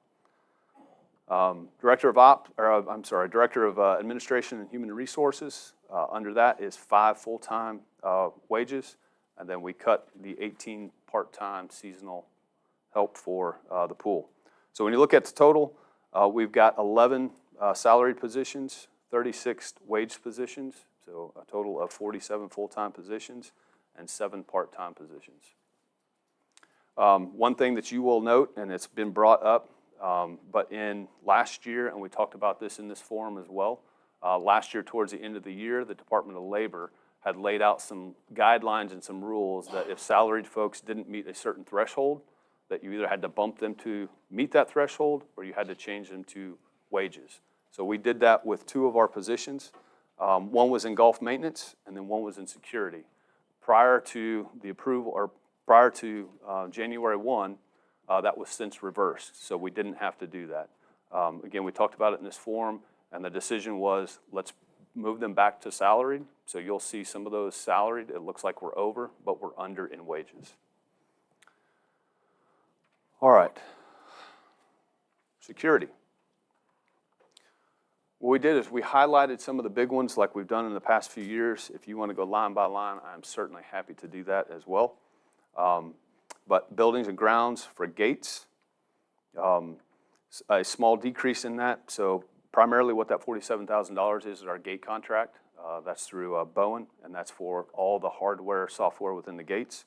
We've also got built into that to refurbish the exit strips, maintenance. Jeff and his crew did one of them this year. We did most of it in-house, had some plates and things cut, but that was very successful, so we're going to go ahead and do the other 3. Equipment repair, big drop there last year, or this year rather. We had communications package in there. The year prior, we had some body cams, things of that nature, so no immediate need right now. So that goes down to $3,000. And training, small increase in there. That is due to ammo. We've got some training supplies. We're going to do some scenario-based training and things like that. So overall, you have a decrease from the 2025 budget of $243,437 down to $237,494. Maintenance. Buildings and grounds for maintenance, bump that down a little bit. I think this is a little bit closer. We're normalizing just a little bit, so we bumped that down to $10,000. Landscaping, so that will include the front entrances. We've still got some small landscaping things to do this year, but the $9,500 that we had set aside to do the front entrances this year was reallocated to address the bridge, to fill that up. So just like we do throughout the year, if we overspend in one category, we will underspend in another category to make our bottom line meet. Tools and equipment, no major planned purchases this year, so that was bumped down to $4,000. And then tree removal, I think we're starting to normalize just a little bit based on this year's numbers, so we reduced that as well. So again, overall decline from 2025 to 2026, we're going from $275,990 down to $246,395. Golf maintenance, cart pass. This year we did the number 18, but that was contracted out. Next year, we intend to do number 1, but that will be in-house. So we have a small drop there, but still plan to do a major project on number 1. Sand, this year we did the drill and fill. That all gets rolled into that sand category. Next year, there is no anticipation of doing drill and fill. And you will see in the leases the proposed purchase of an aerator. So we can do it more often and then not have to subscribe to the drill and fill quite as often. Buildings and grounds, small increase in the sod, and that was just due largely to some of the damage that was sustained earlier this year with some of the erosion and things like that. We've got to stop some of those areas before it eats away the golf course. Irrigation repair, increase there. We've been utilizing a lot of what we've had in stock or piecing and bolting it together, but we were at a point where we were nearly out of everything. So that includes 25 heads to replace those needed heads across the golf course. And then tree removal, much is the same with maintenance. Again, I think we're starting to normalize a little bit, so we bumped that down to 10. So we're going from $233,588 to $200,680.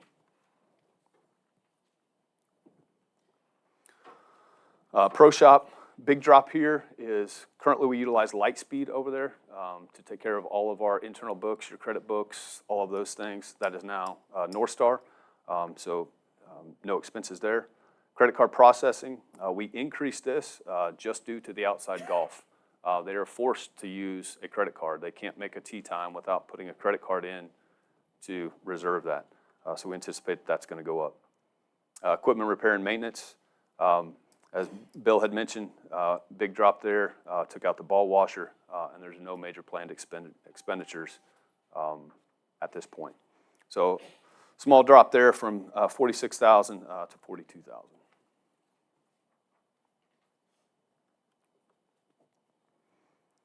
2026 operating budget for recreation. So total payroll, as previously discussed, that has been removed.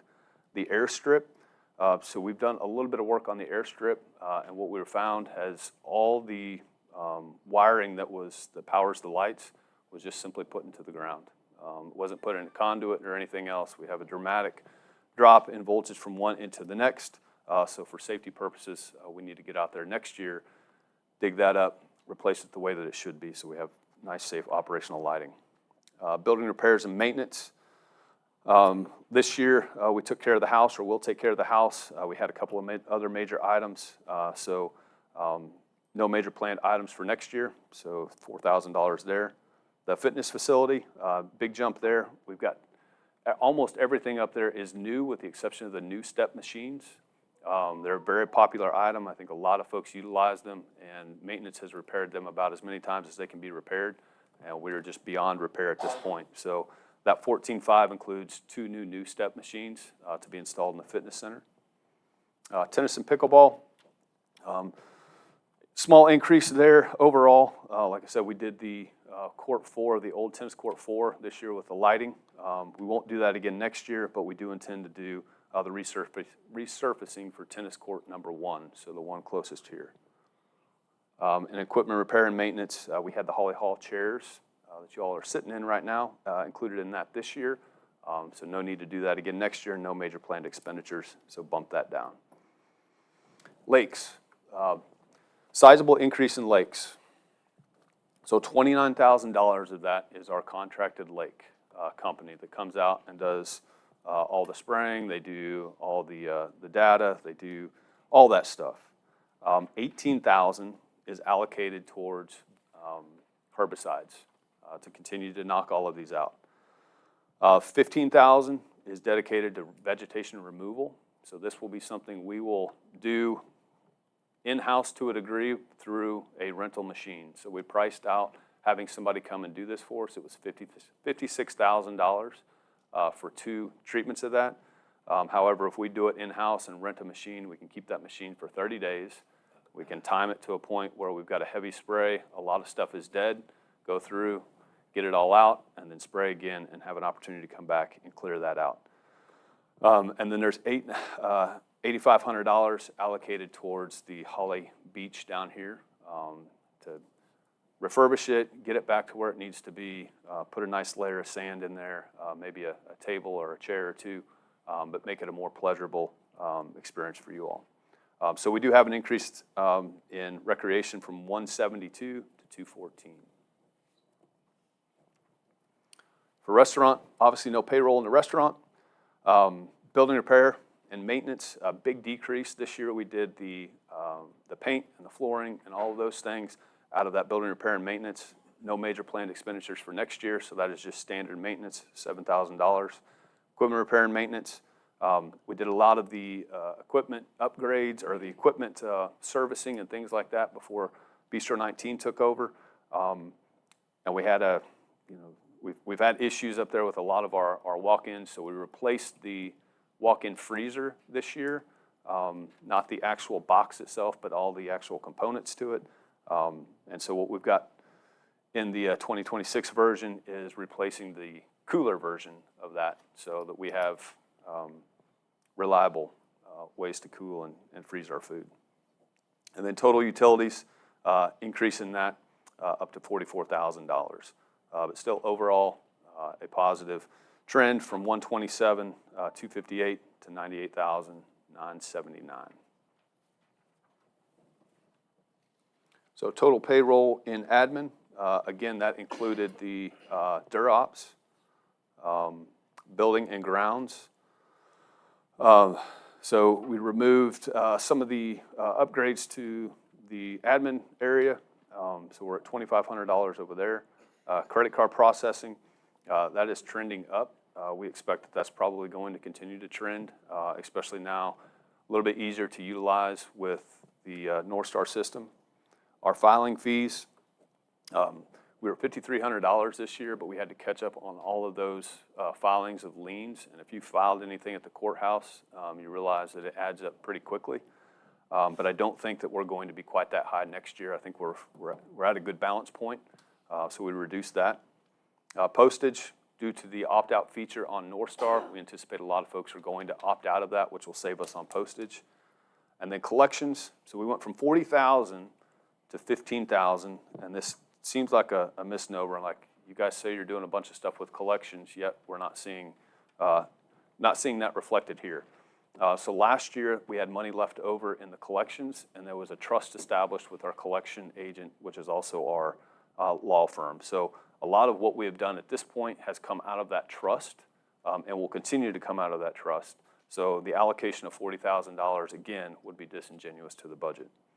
So we went from 201,000 to 174. Human resources, group insurance, that reflects a 10% increase in September. And then the HR payroll services. QuickBooks is who we currently utilize. They are dramatically increasing their rates. So we went through and looked at it, and if we kept QuickBooks or went to a variety of other things and analyzed that. So what we have in this that is yet to be presented officially to the board is the cost for ADP as well as some of those other fees that we would see. For expenses down in the human resources category, the background checks, just a nominal reduction there. And then drug testing, normalizing about $2,500. We do drug tests for all new employees. We do them quarterly at random, and then anytime somebody has an accident to coincide with our workman's comp. All right, multi-departmental. So computer support, big jump in computer support. So what this includes is 76.5. This includes all of Northstar. It includes ACT, which is our off-site level 3 type IT. They maintain all of our servers and things of that nature off-site. It includes QuickBooks, antivirus, Adobe, all of those things that go within that. So as Jeff had mentioned previously, there's a lot that goes into computer support. Liability insurance, again, factoring a 10% increase. Please note that our budget was $54,000, say $55,000 this year, and we were almost $90,000 for that. So that $55,000 up to $112,000 is reflective of that dramatic increase we saw in September. And then a reduction both in corporate compliance and legal for a grand total of $335,000 to $421,000. We look at our leases. No changes to the Smithco greens roller. The gate purchase, no changes there. The folder inserter, we have a renewal coming up in, I believe it's March or April. So that's where you see the nominal increase there. It's just due to a renewal. The loader has been paid off. The golf carts, as previously mentioned, we're going from 27,000 to 39,000, and that number could have been dramatically higher. Jeff utilized contacts that he has established over 3 decades, and got us a really good rate on that. So, the John Deere Greens mower. So this expires as well. So as opposed to just renewing the contract, what John and Jeff did is went out and looked at other available options. So as opposed to renewing 3 John Deere mowers, the more advantageous financial route is to go with 2 Toro mowers, which are still very nice mowers. We get a much better rate on the interest rate of those. If you finance through John Deere Financial, you don't have a choice. So you're much higher. It's a much more competitive financing rate on the Toros, but we will retain one of the John Deeres. And that is just simply because we have reels and things like that already in stock, and we need to utilize those.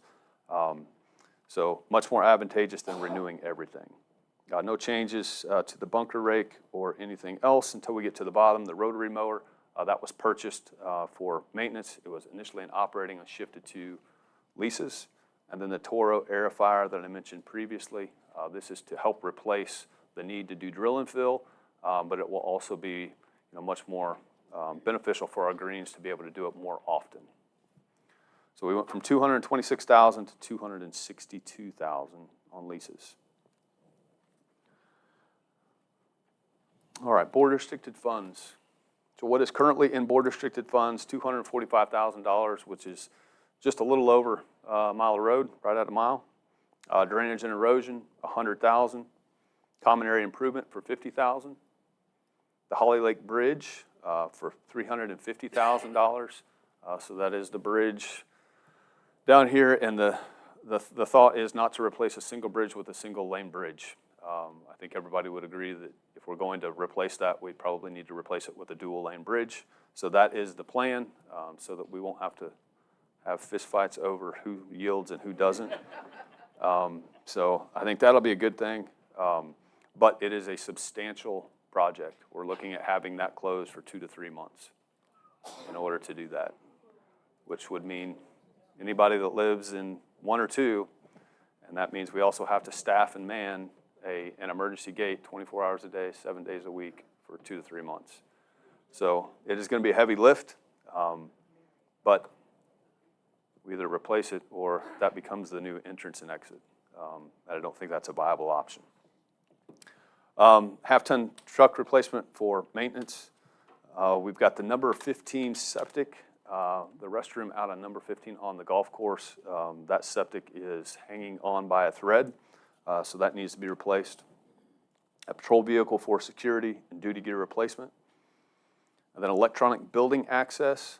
So what this is, we talked a little bit during the orientation familiarization sessions for North Star, but it's the opportunity to arm this door and a variety of the other doors that we have. So you can make a reservation instead of coming over and getting a key, coming over and unlocking it, forgetting the key, going home with it, having to come back and drop the key off. It would provide you with the ability to electronically receive a text, hold it up here, allows you access into your reservation, and then you can scan it on that back side, which essentially tells us you're gone, and then it alleviates you of responsibility for anything that would happen after that. So that's your total of $861,800. All right. So proposed dues, what that looks like. This year we're at $163.76, and the trash at $15.24 for your total of $179 per month. So with the proposed increase of 2.25%, maintenance dues would go to $167.42, and trash at $15.24, which gives you a grand total per month of $182.66. That annual maintenance dues that you see annotated there at the bottom, that is if you pay your annual maintenance dues upfront by the cutoff time, and that includes the 5% discount, making the assumption she would either pay with cash or check. All right, next slide, please. No changes to the storage rates, so they'll remain indoor storage at $1,150 and outdoor at $280. Your short-term rentals, they're the 5% increase. So less than or equal to 6 goes from $700 to $735. 7 to 11 from $1,050 to $1,103. And then for 12, you're at $1,400 to $1,470. Golf, so 5% increase there. Again, it's hard to see on those. So if paid before the 16th is that leftmost column in your 26, and paid after is that left or the right column.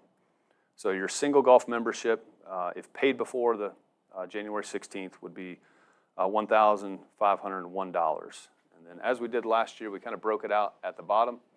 If you play a certain number of rounds, so out of that 1,501, if you pay 26 rounds a year, your average rate is $57.73, all the way up to $313, which I'm told that we have a couple of folks that play every day that the course is open. So wonderful. 10 packs would go to $364. The property owners without membership, $43. Twilight to $16. Cart fees, as previously discussed, we go to $18. No change in the trail fee, and then your range fee is still $6. And I believe that is it. Thank you, Adam. Yes, sir.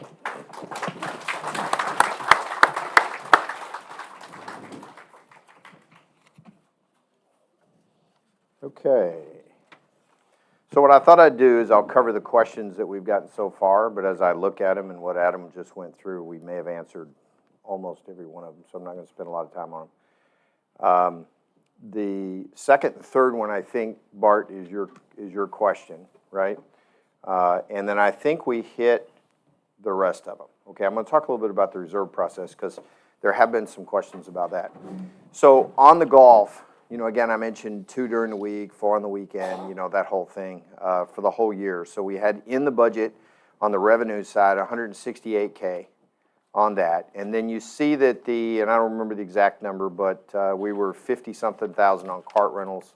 We go to like 84, I think is the number. So it's about 30K there. So it comes to a couple of $100,000 in additional revenue. And then that also spurs the $8,000 he talked about in terms of credit card processing. I mean, that's good for us if they do it on the web and pay for it that way. But it includes a cart, it includes everything, including, you know, we'd normally charge for credit card processing, but it's all baked into that rate. So the key will be, what does that rate end up needing to be? So we want to start somewhere and then adjust that so that we can generate the revenue. That answer your question?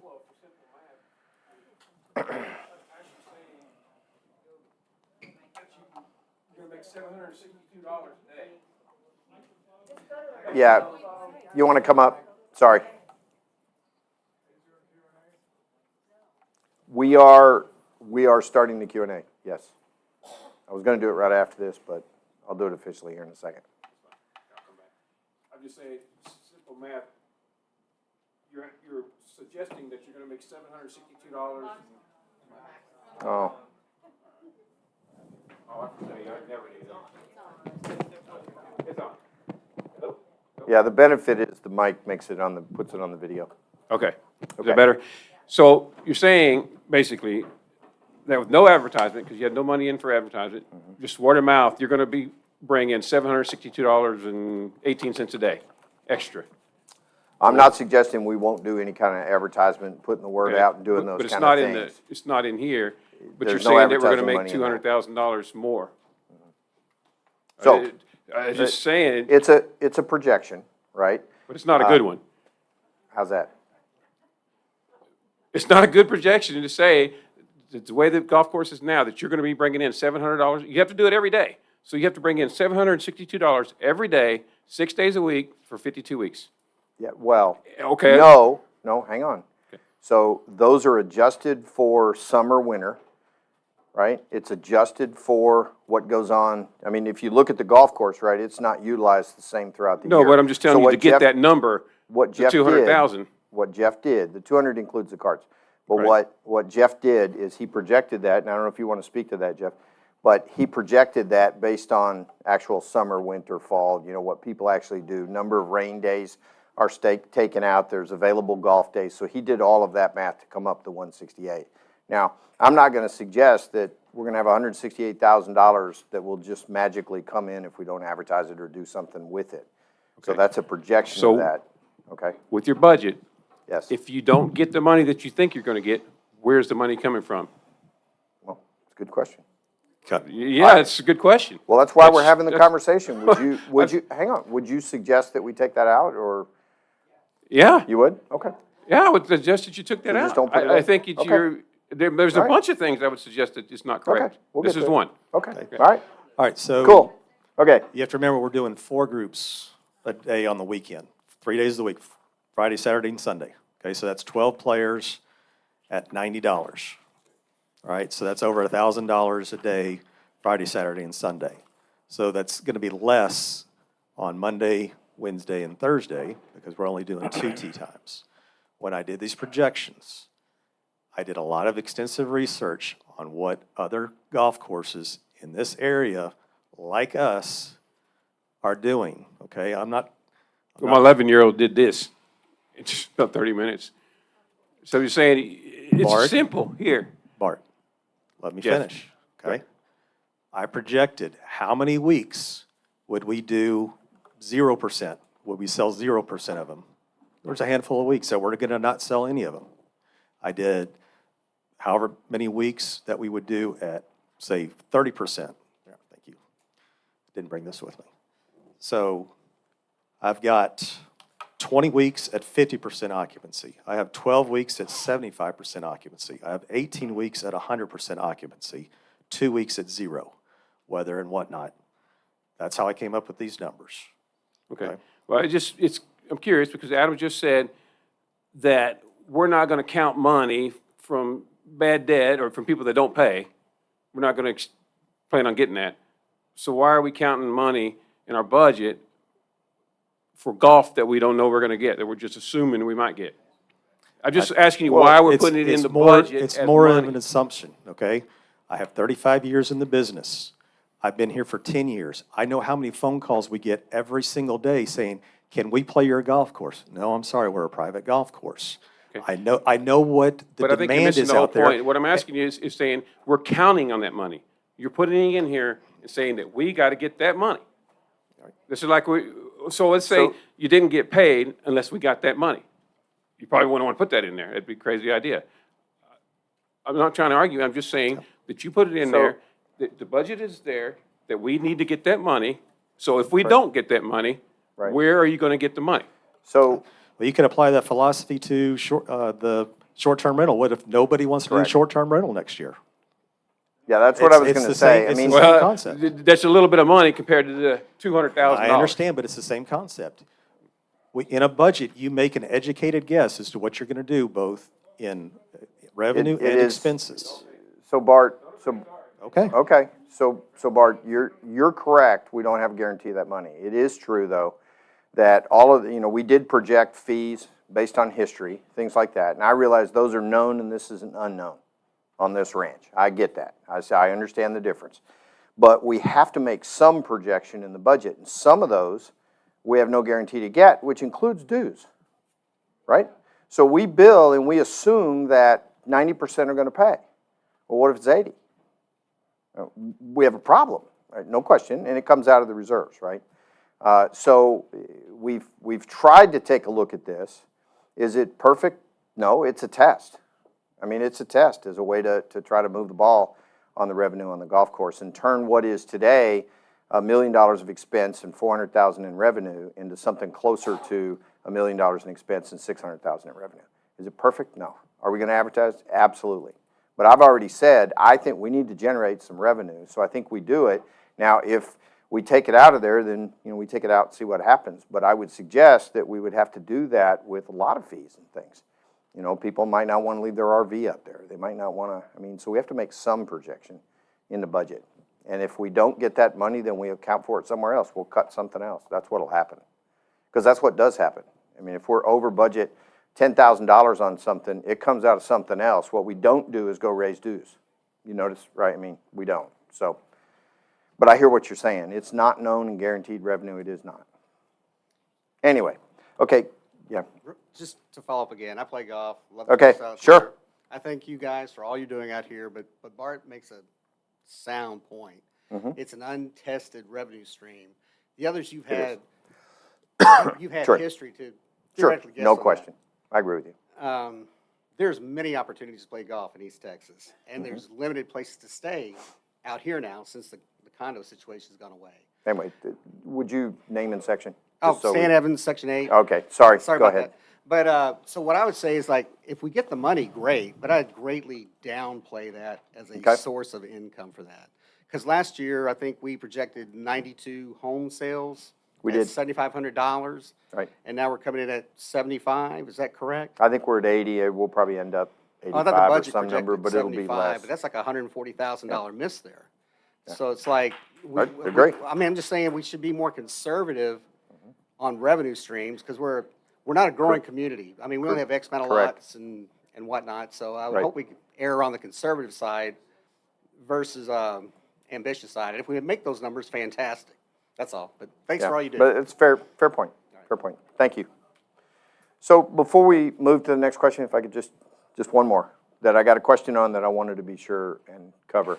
And it's projecting pretty light up there, but there was a question I've had a couple of times on what is the reserve process? What do we do to put into the reserve fund, which essentially, our operating budget is kind of like your checking account, your reserve fund is kind of like your savings account. But we take, on the left side of the chart, out of the dues, we take 90% of the dues and they roll into the operating budget that you see here.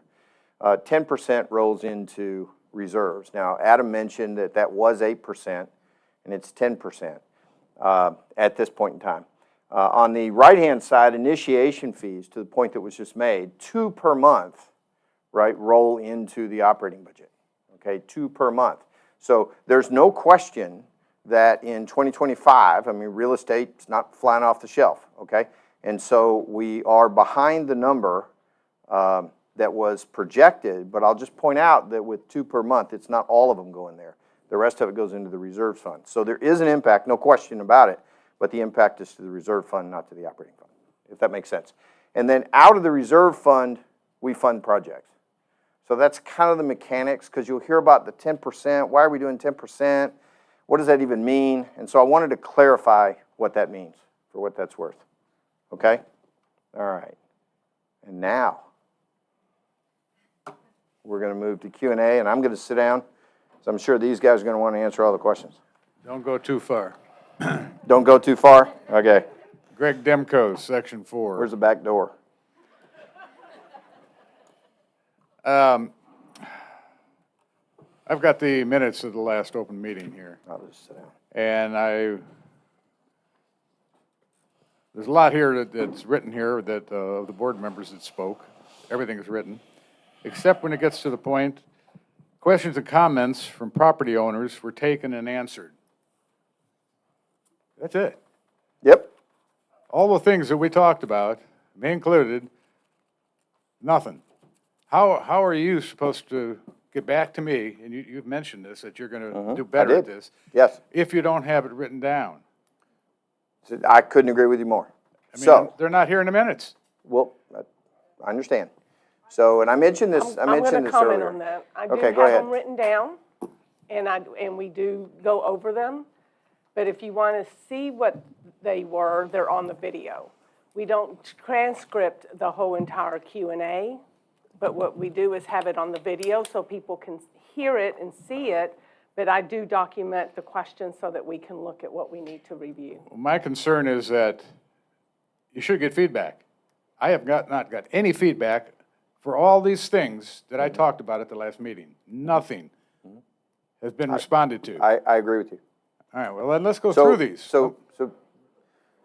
So what I've asked and we've talked about is we need to capture what goes on in the meetings better.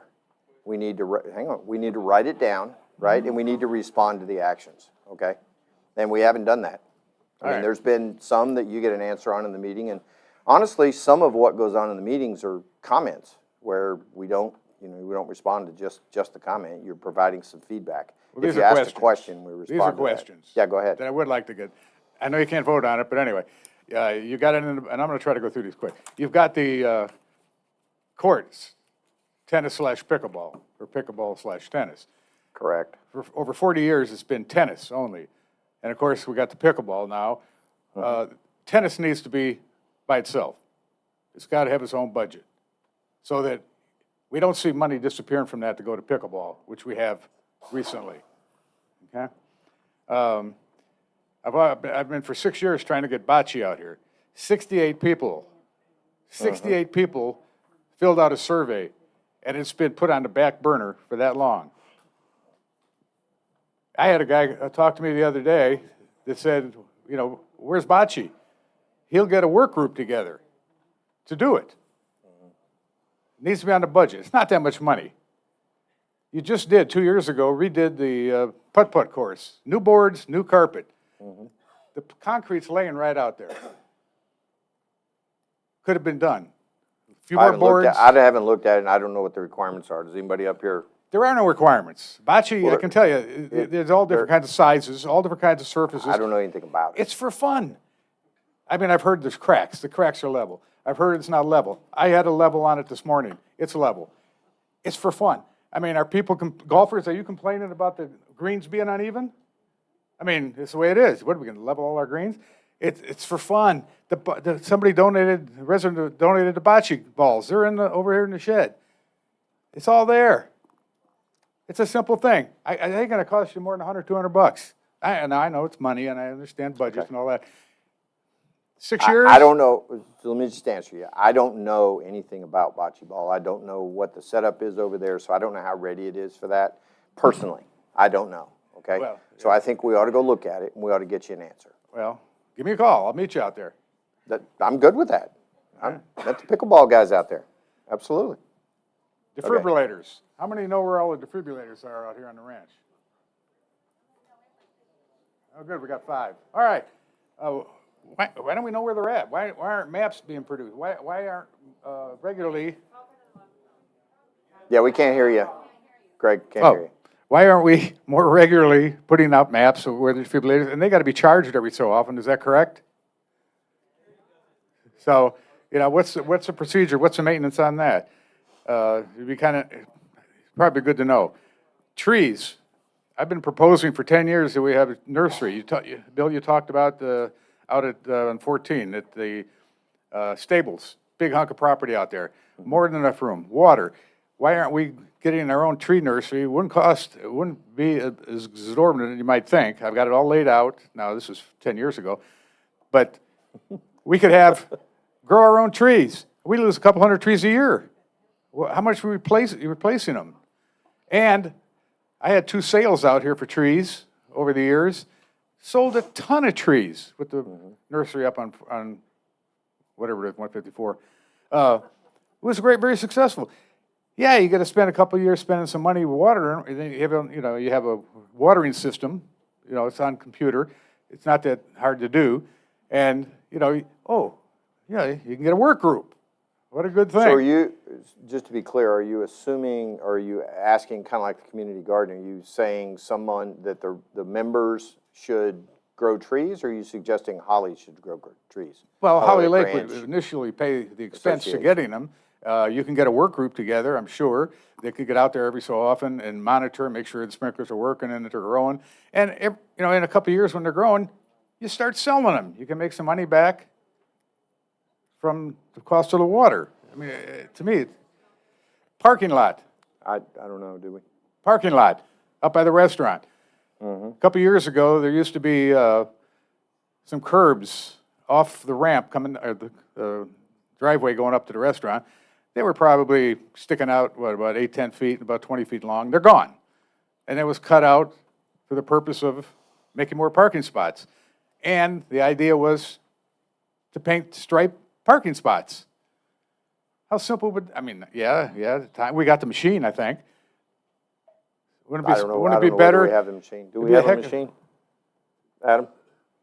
We did at one point. We have a small hand machine. It is. Okay. Yeah, it was on wheel. It's you a know. wheel with With a paint spray can? paint. Yeah. Paint can. But anyway, High I mean, tech. you know, it's kind of disorderly with the parking going around out there. You know, I mean, that'd be kind of a neat thing to have. Ironically, last month I did talk about trash pickup over by the restaurant, and ironically, the next week, most of the trash was picked up. Work groups, I mean, we need to do more work groups. What happened to our phone book? We used to have a good phone book. Haven't had one since 18. I don't I know. mean, the Women's Guild did that, that's correct.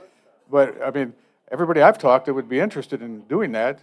A couple of the people have it already on tape. I mean, they could reproduce it relatively simple. So, well, If the board would promoting something like that, well, but we have an online system where you can opt in to be in the member directory and you can do a search, I right? did that. I went on that. Okay, And you used the directory because there was, I think it was 1,700 people that were in the Okay. directory.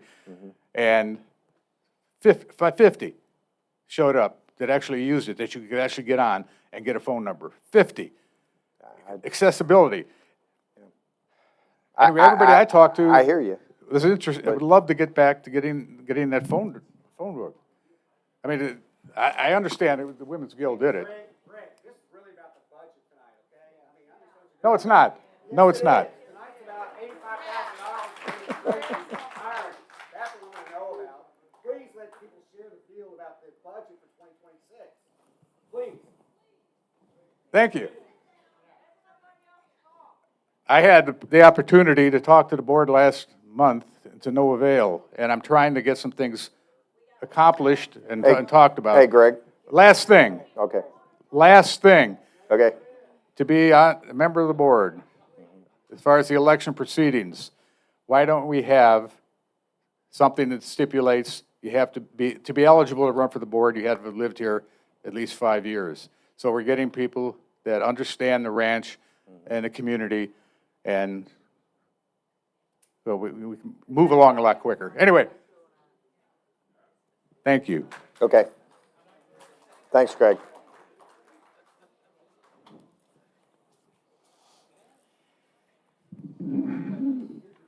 Hey, guys. Hey, Miss Carrie.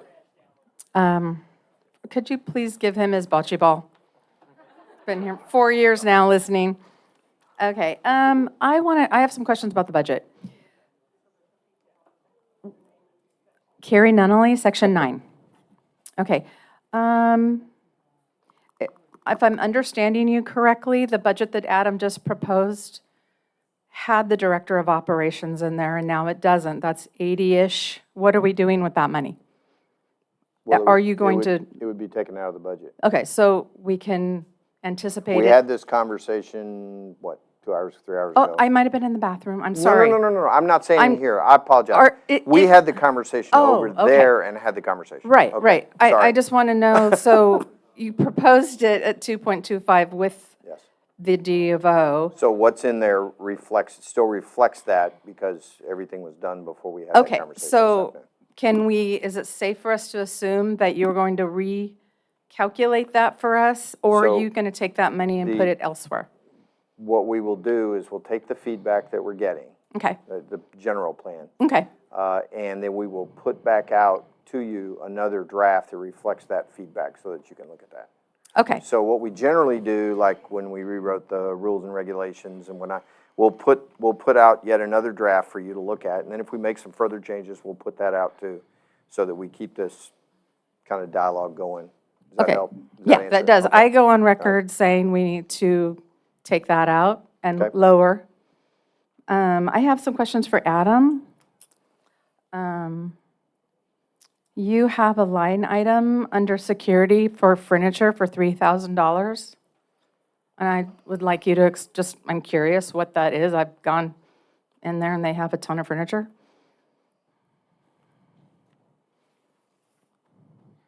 So you're talking office, furniture, and equipment. I just want to know what you plan on getting with that. So office furniture, next to nothing. We replace chairs as they break. Okay. Equipment is the larger portion of that, and it's the incidentals. So we've got $3,000 for the 12 months of incidental tear-ups, breaks in chairs, equipment, things of that nature. Okay, all right. I'll let that one go. I've collected chairs from Helping Because We Care and put it back there in security because they didn't have anything to sit in. Everything was really ratty, so, but anyway. Keyless lock, I want to talk about that a little bit because I sent Jerry a text like 2 hours ago and he probably still hasn't gotten it. It's still circling. I would like us to find ways to do things, not the most expensive, but, you know, do a little bit better job finding things, finding ways to, you know, not spend our money. Like, that just seems so, like, out of touch to me. It's a key. Like, can we get a little $18 key box and have the person put that in the key box, or find a new solution within, you know, where the girls are? That I don't know. I just, $79 or $800 seems like a lot of money for that. I'd rather that go into current amenities. It was 78. Anyway, also I have a question for Jeff. The pie chart that you gave us, I love all that, by the way, thank you. I'm going to suggest, because there's been a lot of chatter and talk about salaries, that we start getting a breakdown of salaries versus hourly. Everybody wants to know that. So it's not against the law or anything like that, but people want to know, and it's better to be transparent than for us to try to guess what's going on. You know, so I'm just... Actually, to be quite honest, I've never had anybody ask me that before. Well, I'm literally... just saying, I'm serious. I've never had anybody ask me that when we do the financial presentations. Well, You can laugh all you want, it's the truth. I've never had anybody ask me. I'm not saying we can't do it, I've just said it has never been requested before of me. Oh, okay. Well, I'm just asking if maybe that... So I hope you understand that on the financial reports on the website, it shows the total for salaries, it shows the total for wages, it shows the total for overtime, and it shows the total for payroll taxes. I totally understand you. I get it. I've been in business before, but I'm asking you to do that because it gives us a better idea of the hourly, how many people are getting paid hourly. We can do the math ourselves. A lot of people had to do a lot of digging and to get it, and they're not, some of it isn't true. So if you have 12, say you have 12 salaried people at $1.32 million, don't you think we should know that? We should be, and it's nothing to hide. We're But cool again, with it. We just want you to be more transparent. I fail to see where we're not being transparent because, again, the org chart Can is you on the be website. more transparent? I'm just asking. I guess I'm asking for the crowd. That's all. Okay, let's move on. It's, okay. Dimco asked a little bit about work groups. That's great. I think we need more of those. I'd like to see in the budget, if our memberships are down, what our plan is to get those up in the golf. I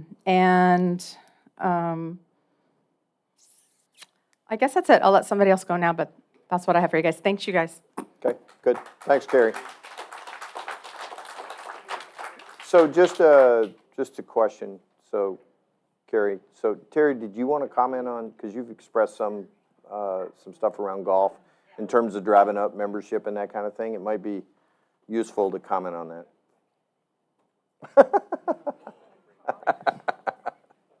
All right, thank you. Yeah, we're all too old. So we all know we need to raise some revenue for the golf course. It's losing too much money. So we're throwing around ideas. They're just ideas of maybe having like a free weekend where non-members can play with members. The members can show them the golf course. It would cost the non-member anything, nothing at all. That way they get to tour the golf course with the member, kind of drive the membership, try to get them interested in getting memberships. We also have the external golf membership, not membership, excuse me, I didn't mean to say that. External revenue that we're gonna try to draw in. Yes, it is a projection. Me personally, I'd like to be more aggressive in letting people in here. I'd like to, instead of allowing 8 people, 12 on the weekdays and a little more on the weekends. It's not gonna hurt us, but we are kicking around ideas to drive up the membership here at Holly Lake. If anybody has any ideas, please send them in. I'm listening to everything, but we need to raise up the revenue on the golf. Yeah, and we turn, what are we at, 75 on the initiation fees, right? So that's theoretically 75 new folks. Are we trying to drive membership out of those and get those folks interested to get new ones? Because the membership's going down. Anyway, sorry. My name is Jerry, Jerry Barrera, Section 2. And that's a good segue because I was going to refer a little bit to that. Sure. Bill, you also mentioned when you were talking about, different ways of getting revenue coming in. Right. You suggested some things, maybe like the RV park and things like that. And something that Terry also mentioned, and even Carrie, about work groups. Now, I know for a fact that the previous members didn't care for work groups, but we really, really need them. Because right now, the information that you gave us is really great.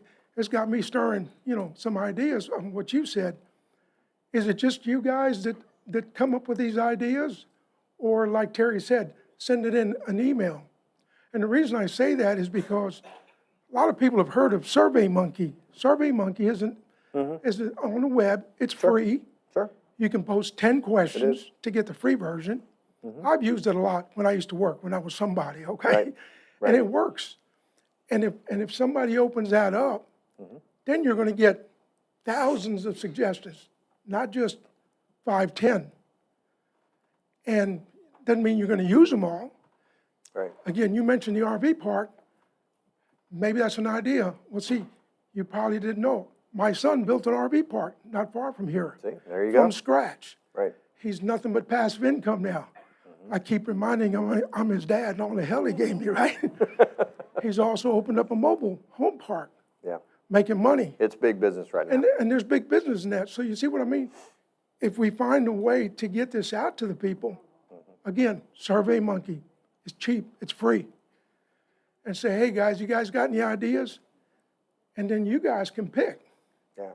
The challenge, I don't think, in my history on that, the whole survey thing's not very long. I mean, I know, when Stacy was on the board, she went through a survey, and we just didn't get very many responses. Now, that's not a reason not to do one. Sure, it's just fact, right?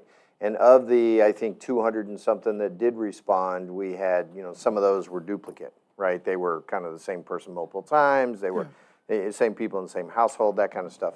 And so unique responses, not as many as you would hope out of 4,000 people. But sure, we need to find a way to have that be successful, and I'm not sure how to do that.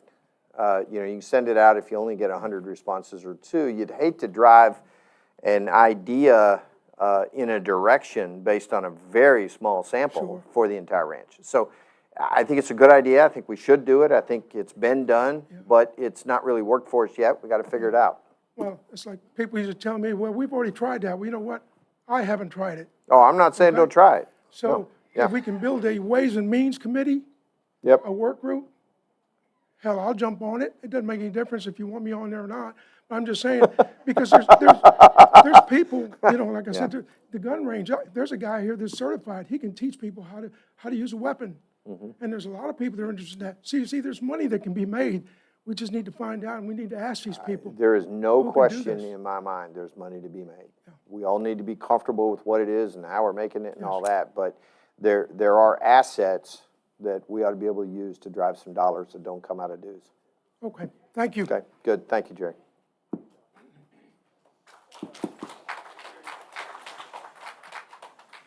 Michael Mancini, Section 8, West Side. Okay, so I'm here to add a little humor and ask some serious questions. Okay, I've been a resident here, Section 8, part-time for 2 years. And then about a year ago, I retired from law enforcement for 28 years in California and moved out here full-time. When I got hired by Mr. Nunley, who was the chief of security phenomenal chief. I had like 4 chiefs in my career. Jerry was by far the best chief I've ever had. I'm not just saying that because he's there. He really was a good chief. Okay, so when I moved here and started working for security, I would ask people that would come to the brigade, why did you move here? 67% said they moved here because of the security. 67%. That's a lot of people. I mean, that's a lot, you guys. Okay, that's a lot. Okay, and the other ones moved here because it was beautiful. Okay, I don't know if you guys know this, and I'm going to get to my question, but security provides a lot of stuff. Your car doesn't start, call security. They have a jump start. They'll come start your car. Okay, you guys that know that, they will provide that for you. Okay, we picked up dead animals. We blocked off roads when the roads were flooded. We work holidays and weekends and nights because you guys, we did it because we wanted to, but we do it so you guys are safe 24/7, okay? So, okay, and believe it or not, we're your own little police department because Wood County does not come out here unless we call them. Wood County would call us to do welfare checks or to do medical assist before they would come out, and sometimes they didn't even come out. They would say, well, we don't need to go because you guys took care of it. So with that said, shout out to the security. I don't work there anymore. I left. Okay. I get a better job working for a school district. Okay, so, all right. So here's the deal. So they hire a new chief. They pay him, I'm guessing based on the budget, another they're paying him $10,000 more than they were paying Mr. Nunley, which doesn't make, that's kind of, okay, anyways. Yeah, okay, so they're thinking about doing this key thing with these cipher locks. Open your phone right now. I guarantee you your SOS tag is on. There's zero Wi-Fi here. That's not going to work in an emergency, okay? You're going to be sitting there clicking it. So key turning works fine. You don't need to spend $7,800 on that. I think that's what Carrie was talking about. It's not going to work, you guys. The Wi-Fi here sucks. I'm telling you guys, I live here. It sucks. I'd be on my phone trying to call somebody like, I'm driving down here trying to find good service. So the key thing's not going to work. I think you just stick to the old key turning thing. Maybe Carrie said put a lockbox out there, have a cipher code that these people have to get, and then, it's just boom, boom, boom, and it opens up. I'm talking the old like lockbox. It's not like cipher code because that's Wi-Fi too. Okay, so how many people here live in Section 8? Okay, quite a few. How many people here live in Section 1 or 2? Okay, quite a few. I'm going to tell you guys something right now. They want us to pay $84,000 to a board of directors, okay, and eliminate $32,000 on an emergency gate over there on 49. You guys, I have gone to emergencies as a security guard with my lights and siren on. From here, or even from the security office, to get to Section 8, I'm talking 7 to 8 minutes. That's a long time with lights and siren, because you guys drive at 19 miles an hour. It's 25. Kick it into gear. Okay, so. Okay. You guys can go a little faster when we're behind you. Okay. I'm telling you guys, so if they put an emergency gate there, Holly Lake Fire, but for them to go through that, you figure I'm doing probably 35, 40 miles an hour with my lights and siren to get to you if it's a medical emergency. Those trucks don't go that fast. They're probably doing 20 miles an hour, 25 with all that water on there. So if your house is on fire, you want that emergency back there on Highway 49. I'm just telling you guys, all right? That's $32,000, right? $32,000 is a lot cheaper than $84,000 for somebody that's going to stand around, and who knows how long they're going to be here. I know there's talk about, the other ones that have come and gone. One was fired, one quit because they couldn't work with the supervisors or whatever. So what's the purpose of getting somebody here that's not going to do it? Are they going to be gone in 2 months, 3 months, 4 months? These are just my questions.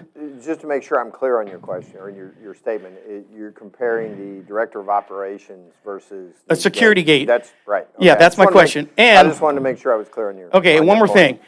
The citations, you said that you were estimated to make $25,000 last year. You would have if you guys actually enforced them. When I was a security guard, I wrote probably 30 tickets. Of those 30, you guys dismissed 27 of them. Throwing them out, boom, none. One guy was like $400, and I wasn't there to defend it because my father had passed away, so I was back dealing with my dad's funeral. And the gentleman was abusive. He parked in a handicapped parking space, which I'm very sensitive about because my dad was handicapped. And he failed to give me his name. So I had to do all this research. He's in my face telling me the FFFF, right? And you guys dismissed all 3 tickets. So I'm guessing, based on that, at that point, when I found out, I quit writing tickets. What's the purpose to write the ticket if you guys are just going to throw them out? That's $25,000 you could have had, because I think those 3 tickets were probably $600 total. So I'm just saying, based on that, if you guys want to enforce, if you want us to enforce it, stand by us. That's all I'm saying. That's it. That's all I have to say. You guys are doing a great job. Thanks, everybody, for being here. All right, West Side, baby.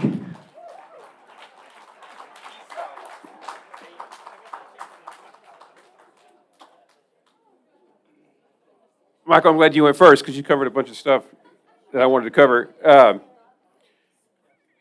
First thing, can you help me understand? Oh, I am Bart Elin, Section 8, the section that doesn't have anybody late. Thank you very much. So Oh, please. you've got the 25 budget, you got 25 projected, and you got the proposed. So I'm a little confused on that. So it's the 25 budget is what we budgeted, right? That's what we're going to see. That is correct, And going then the into 25 year. projected is what we think we're going to do by the end of this year. That's Correct. year-to-date plus where we think we're gonna finish. Okay. Right. So you said that you're going to do a 2.25% increase. So a normal person would assume that what you budgeted last year, you're going to increase it 2.5% this year. Well, that's not what you're doing. Again, I use this as a math problem today since I'm teaching my granddaughter algebra. You're actually increasing from 25, 3.856. What you did was you took the 25 projected, which you already went over, so you projected 25. Then you said, okay, we're going to use that number, and we're going to say, oh, we're only going to increase it 2.5%. That's misleading. Absolutely, it's misleading. So if you're out and honest and you didn't know, you would think that, oh, they're only increasing our deals 2.5% from last year. No, they're not. They're increasing it 3.856. She's pretty good. She wrote that. 3.8. Well, she's smart. Anyway, 3.856%. Well, it's absolutely misleading. Well, Tell me that. I mean, show me where I'm wrong. Maybe I'm wrong. so if it's off of the where we ended, then it theoretically would be based off reality, right? It would be based off of the year-to-date. So what we did is we took what we actually spent and then said, okay, from there. Now, you're right, it's not the same as going off the budgeted. But if you look at the numbers, some are over on the projected and some of them are under on the projected. Yeah. But Bill, Yeah. common sense tells you that when you say we're going to have a 2.25% increase, that's anybody, am I wrong? Would everybody here assume that we're raising our dues 2.25% from last year? We're not. We're raising our dues 3.856%. Yeah, let's put the chart up. Hang on.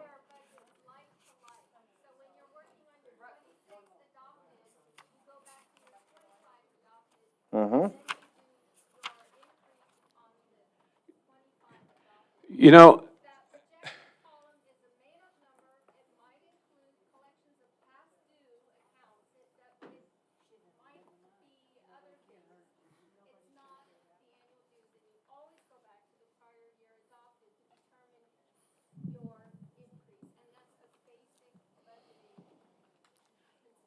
I believe.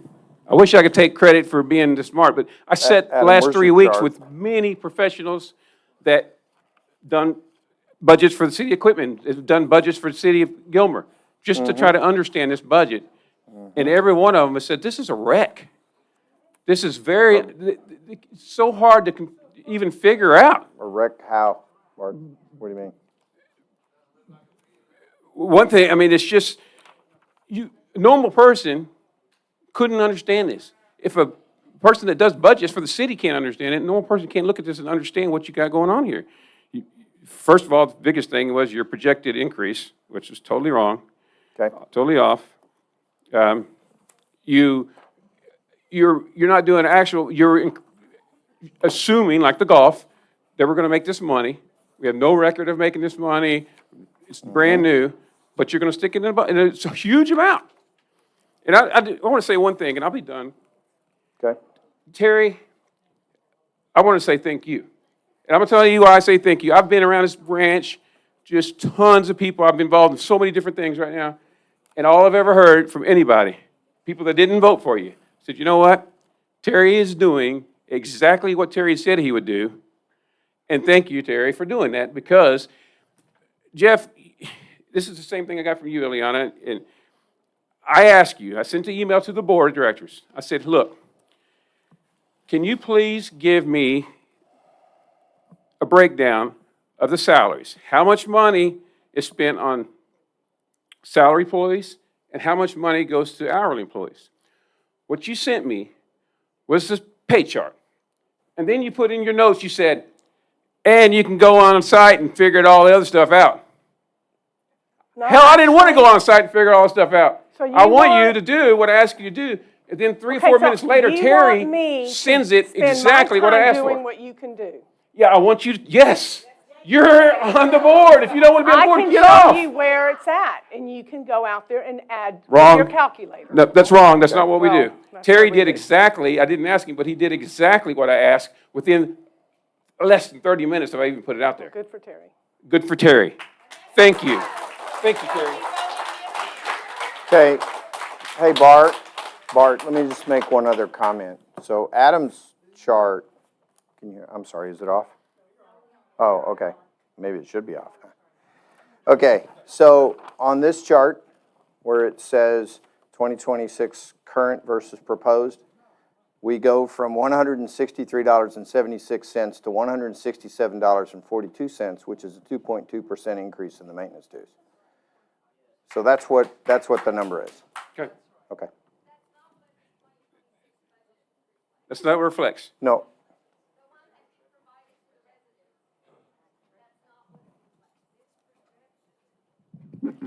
Wow. I'm Okay. Shauna Mulkey, Section 7. Hey, Shauna. Hi. It's been so long. The staff members always present in a very professional way the budget. But in my experience, a budget is a negotiation. And there's always people who, in the HOA's case, it's our staff, who always want more. They want more, and they want everything to be top-notch. And your job on the board, I think, should be to resist that. And we have voted for you to be stewards of our resources. We trust you to be stewards. So, I mean, I really feel that these details, I hope that every single board member went through this budget item by item and questioned the staff. Why do you need it?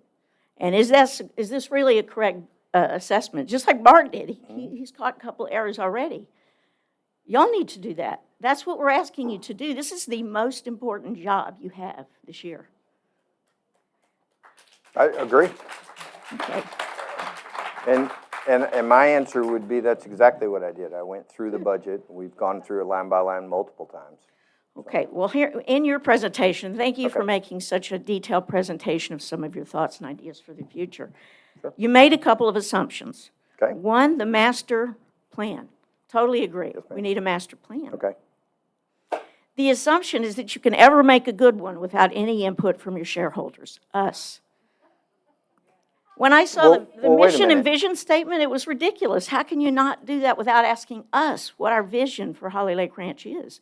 We have to be asked. Well, I And the- had on the chart member input. Do you see that? To roll through this? Do you see that? That's the now, plan. I'm giving, okay, I Okay, hope you, I'm and sorry. the Go best ahead. way to do that is a survey. And if you don't know how to do one, I would love to show you, because I did them for 2 years for the Army. Yeah. And the objections that you raised to surveys, it has to be worded objectively and fairly. It has to be sent out to a focus group to make sure it's not ambiguous and unclear. Couldn't agree more, yeah. When you send it out, if there's 1,900 members, you only have to send it out randomly to 200. Okay? But you have to have at least 30 return and a good return rate. Now, once you do make some decisions and let everybody know you made these decisions because of the input on the survey, then more people will answer the survey next year. And more people will want to be ones that answer it and give input. And you have to do a survey every year so you can trend data. And I did one on the work group I was on in 2015, surprisingly, and the answer to the question, 5-point Likert scale, how satisfied are you with living at Holly Lake Ranch? 80% said I'm either somewhat satisfied or completely satisfied. You know what? That's worthless because we don't know what they've said every year since. We don't know what they've said this year. The Yeah, trending we've- data is invaluable. And we've talked about doing exactly that survey, so that'll That's happen. what has to be done. And so a couple of things, another assumption, that we want a $2 million irrigation system. I don't. Okay, Jeff, what was it, Jeff, $300,000 or $200,000 on the regreening of the golf course? And And I heard you stand up and say, and I got to give you credit for saying it, it's the worst mistake of your career. Well, is this the second worst mistake of your career? What? What? Yes. It was $189,000 is what we brought that project in, and when did I make that statement? At the budget meeting about 3 years ago, you said you apologized and said it was the worst mistake of your career because it failed. You did. If anybody was here, you said it. Yeah, the regreening of the golf, I'm sorry if I'm saying it the wrong way. The regreening of the golf course was So it the was. worst mistake of your career. Okay, so. Okay. We're not going to agree on that. Well, and then 2 million, there was a rumor around last year that the reason you were raising the initiation fees was for the $2 million irrigation of the golf course. But nobody said it, and Adam made a lot of other justifications, we don't want to be caught off guard, and we want to be prepared and all this stuff. And then tonight, finally I hear an admission, that's what you want the reserve fund for. Well, that's, That requires a Okay, go vote of the homeowners. so. yeah, It go does. ahead. And the other thing Adam said, Adam, I heard you say, well, we all agree that we need to spend the money to fix this bridge. I don't. $350,000. I don't agree we need to fix the bridge. I think it's quaint. I like it. I've never been confused about who should yield. No, If it's broken, yeah, Shauna, the issue with the bridge is there's water running around the concrete and it's eroding away, and it will at some point become different thing. I didn't hear that unsafe. part. Okay, Stand sorry. corrected. Yeah. I stand corrected. Okay, so, but it reminded me of the horse fence that you thought everybody wanted, and so many people were angry about it. We needed to vote on that horse fence. The rail fence up front was replaced with pipe fencing that I looked up, most expensive type of fencing usually used for horses. If we'd just voted, you wouldn't have had to hear all that flack about it, because most people would have told you, I believe, we didn't want that fence. Yeah. And it had to be repaired. Thank you. I'm talking to them. So the other thing, I think that's, so just that, reiterate, work groups, and Jerry and Terry both ran saying they believed in work groups. One work group I wish they would create is a survey work group to plan and do the survey. And in the future, it should be done once I believe it should be done once the draft budget is put out, so that people have a reason to look at this budget and give you input on it. And the second work group should be on the initiation fee, with several realtors on the work group, to relook how much it's hurt us in sales. When the initiation fee was created, I was against it from the beginning, because it creates a perverse incentive. Professional management who just want to raise revenue, and the board, if that's all your goal is to raise revenue at Holly Lake Ranch, then you have an incentive to really piss people off, make them move, and you get more money as soon as they sell their house. I mean, it's a crazy Well, incentive to put in an organization. Yeah, I'm And not one sure more, that's fair. yeah, and so I think I've gotten most of them. And the biggest assumption I heard you make, the biggest one, Okay. it should be asked in the survey. No, I do not want to see Holly Lake grow. I'm sorry, you don't want to see I it don't want to see grow? Holly Lake grow. I moved away from growth. I wanted small. Yeah, so It's let me. already too big for me. Yeah, I appreciate that. Let me make a couple of comments on that. So what I mean by grow is, if we've got people moving and we're not attracting new people, that's a problem, right? Because that's a decline. We And that's won't be what I'm talking attracting about. people with that I'm high not of an initiation suggesting- fee. I'm not suggesting that we're going to go from 4,000 people to 5,000 or 8,000 or 20,000 people. That's not my suggestion at all. Well, I It's think to it's one of the attract reasons some Mark new Allen people. didn't get reelected, because he kept talking about growth and all these available lots and trying to develop them, and next thing you know, they're gonna have jets landing at the airstrip, and so. It's a pretty short runway. But, so let me just, hey, Shauna, let me just make this comment also on the bridge and the golf. I mean, we vote on everything over $250,000. So the answer is we'll vote on it. I didn't know how much the fence cost Yeah. last year. Yeah. And you won't It was separate the 81,000 if I invoices, recall. right? You I'm won't sorry? separate the invoices into smaller ones. That would be wrong and no. Okay, thank you. Yeah, you don't parse up financials to accomplish a process. Bill, you mind if I answer one thing from her? Sure, go ahead. So Shauna, like you misheard about the bridge just a few minutes ago, you're confusing what took place. So I've replayed in my mind what you're talking about. In 2021 is when we resurfaced the greens. A year and a half later, in the winter of 2022, we lost the greens because of winter kill, all right? What I said was it was a big mistake not covering the greens. We used the old-fashioned method of freezing the greens. We didn't use tarps on the greens because we didn't have tarps, okay? That's what I said was a mistake, not tarping the greens that winter and keeping them from the winter kill. It had nothing to do with resurfacing the greens.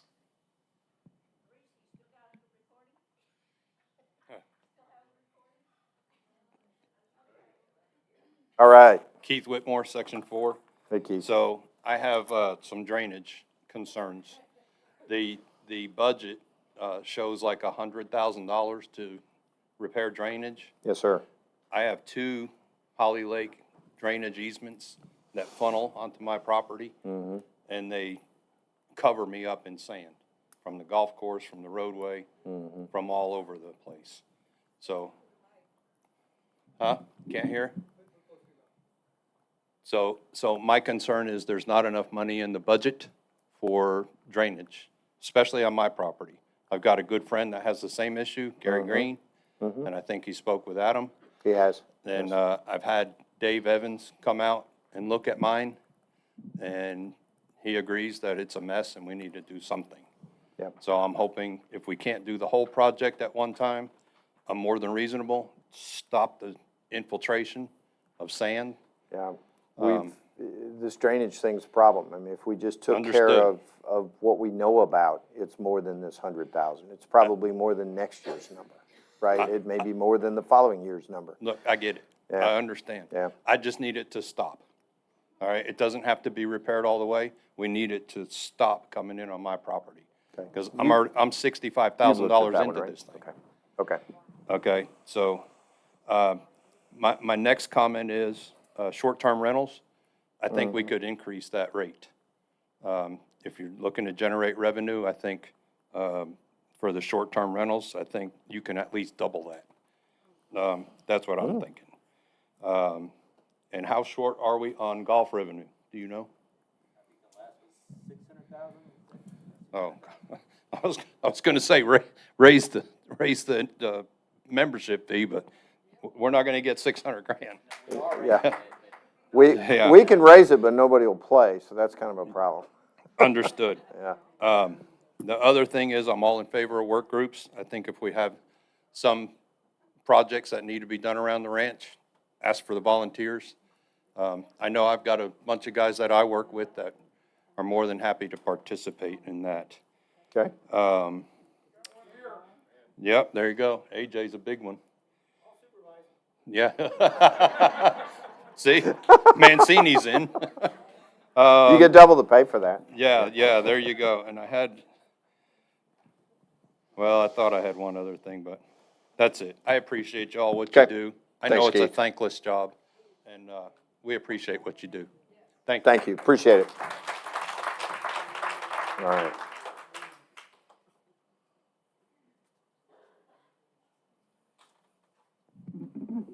Candace Sessom, Section 7. First, I just want to make a comment about minutes because that came up a few times. Technically speaking, sorry to disappoint anyone, minutes are only supposed to include action items. It's not supposed to include everything that's said. There's a reason for that, but in the actual rules of procedure, that's the way it's supposed to be.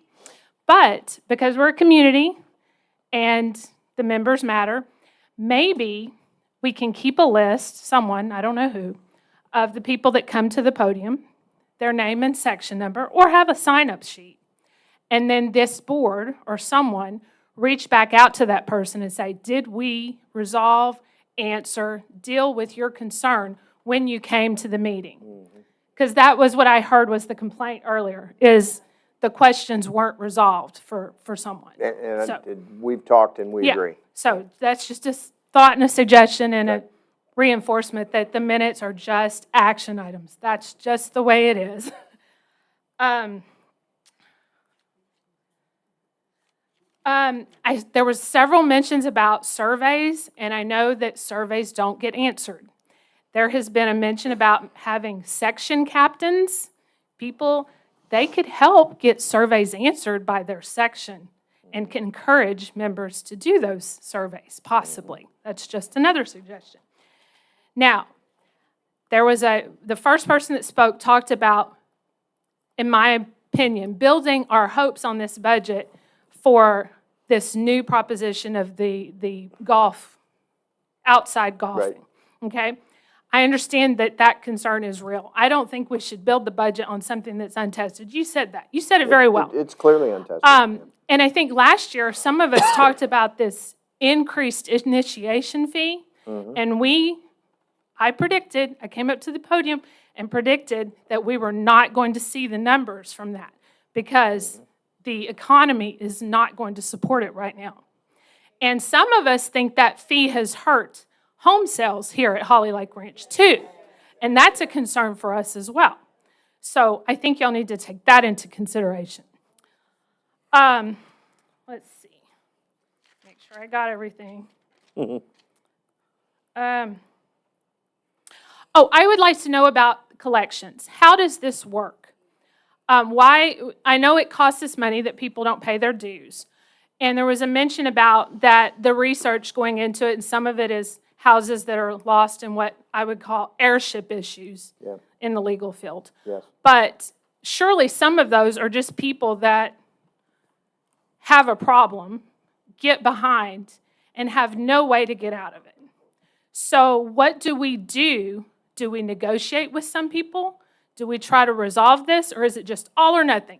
Here's what you owed, here's the fees on top of it, and if you don't pay it, we continue to let that build on our balance sheet forever until it gets to that big number. Well, as far as the building on the balance sheet, I mean, we can only demand collection up to 48 months, right, as you know. Right. And so part of what we see in bad debt is that 49th month, every month falling off, right?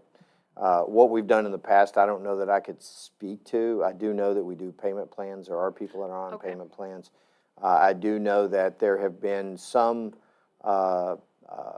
situations where somebody just said, here's the lot back, you know, because it was a lot, wasn't a house, that kind of thing, and they just said, you know, hey, can we just make this go away?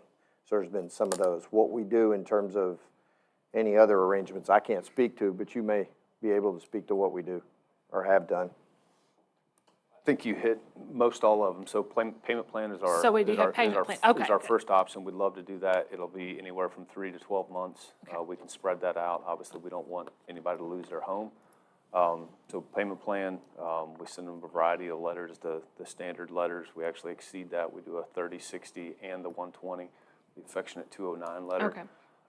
And then at 135, board votes, 165, legal action can take place. But what we find in a lot of those situations, it is an airship issue. Right. It's so far removed of, you know, who we believe because nobody has updated anything. But then the other issue that we see is there's no equity in the home. Right, okay. They owe more, and we think they owe us a lot, but they owe the county even more. So we are so far down in that pecking order of if it goes to foreclosure, we're not going to realize anything, and it becomes a straight write-off at that point. Are we paying someone to do that title research? Or do we do it ourselves? So a lot of it was done in-house by a good. former board member. Okay. And delivered to the legal team, but they still are going to go through and make sure. No, I understand. I just want to make sure that we at least do some of it so that we're not paying for that part of it. Yeah. Oh, absolutely, yeah. Okay. Yeah, and there's a very rigid process now Sure. and there wasn't. Right, But yeah, there is it's now, getting, and so that's good, right? Because if, you know, the problem with the law is if you're not following the 30, 60, 90, right? yeah, Then you can't do anything, you gotta start over. Right. And, you know, we had some that had to start over after they owe us for 10 years, we still gotta start over with a 30-day notice. yeah, it's complicated, yeah. Yes, Okay. it is. Thank you. Thank you. Hi, I'm Natalie Dixon, Section 8. I'm really excited to hear that you guys are looking to bring in other streams of revenue. I think it's great that you're thinking of bringing people from the outside to play golf here. I just want to note my experience personally. I brought my dad here, was very excited for him to play golf here. And the way he was treated, it made him not even want to play the course. He was made to feel very uncomfortable. My dad is a former policeman, and he's had 3 strokes, and golf is his only thing that he gets to enjoy. So just want you to know, he was very hesitant after he came in for his tee time because of one of your people that run it.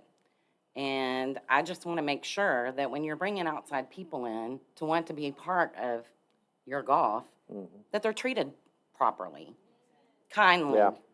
Make them want to come back. look, Because I can tell you, my dad would probably never play here again, and it's very disappointing for me.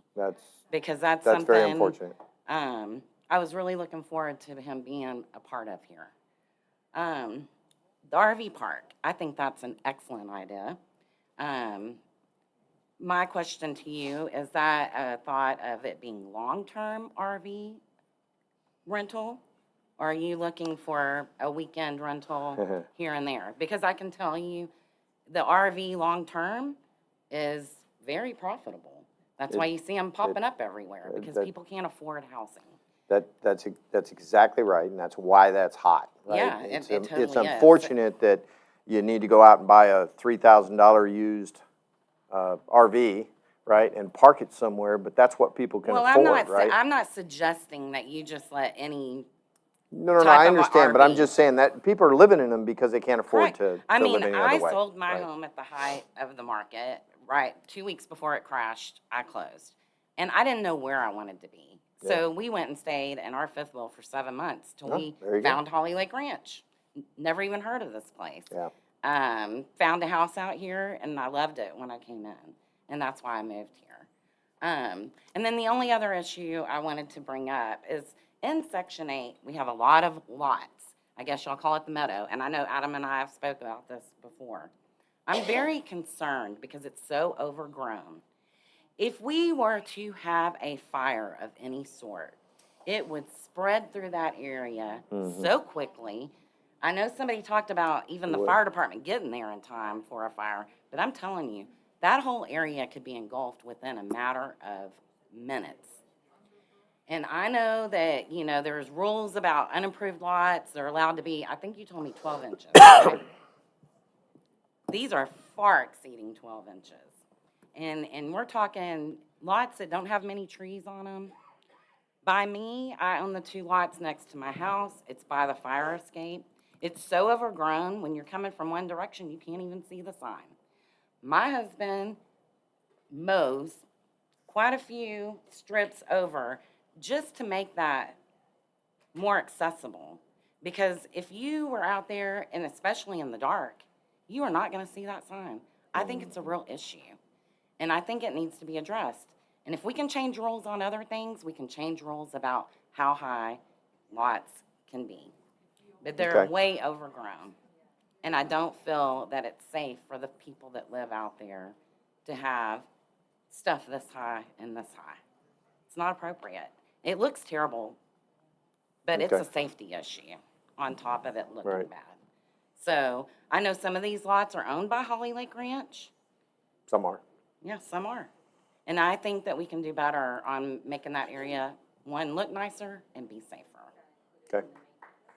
Good. Yeah, or get a work group to mow these things. My husband loves to mow, and I'm not being facetious when I say that. I hear you. I'm saying we can do better out in Section 8 on these empty lots. Okay. You can go look at the lots that we bought. We keep them mowed. It looks nice. I wanted that in lot for the simple purpose of keeping it clean, and an investor bought it, and he hasn't been out there one time to come out and clean it.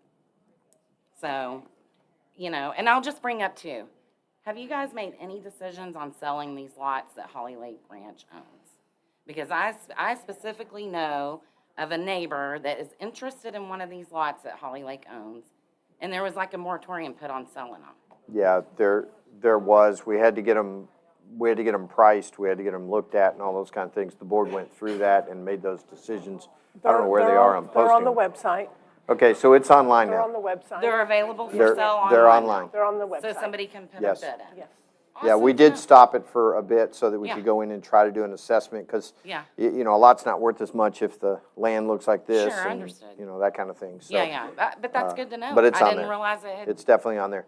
Awesome. The fire risk, it's real. It's real. No, it is It's real all truly real, across the and ranch. I'm very Right. concerned about it. So Right. I would like that to be addressed in some way. Okay, and just to respond on the RV thing, there's, other than a possible idea, it's not further developed than that, is it? No, I understand, but So I was just just know trying to that figure no out decisions what have the been made. thought. I mean, RV park, anybody can throw it out, but I mean, has Right. anybody given it any thought? Is it a long-term, short-term, both?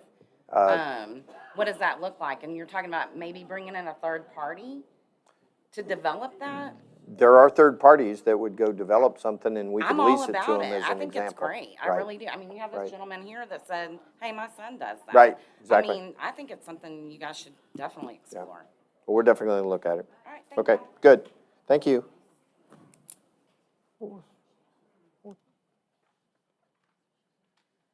Hi, Michelle Raskowitz, Section 8.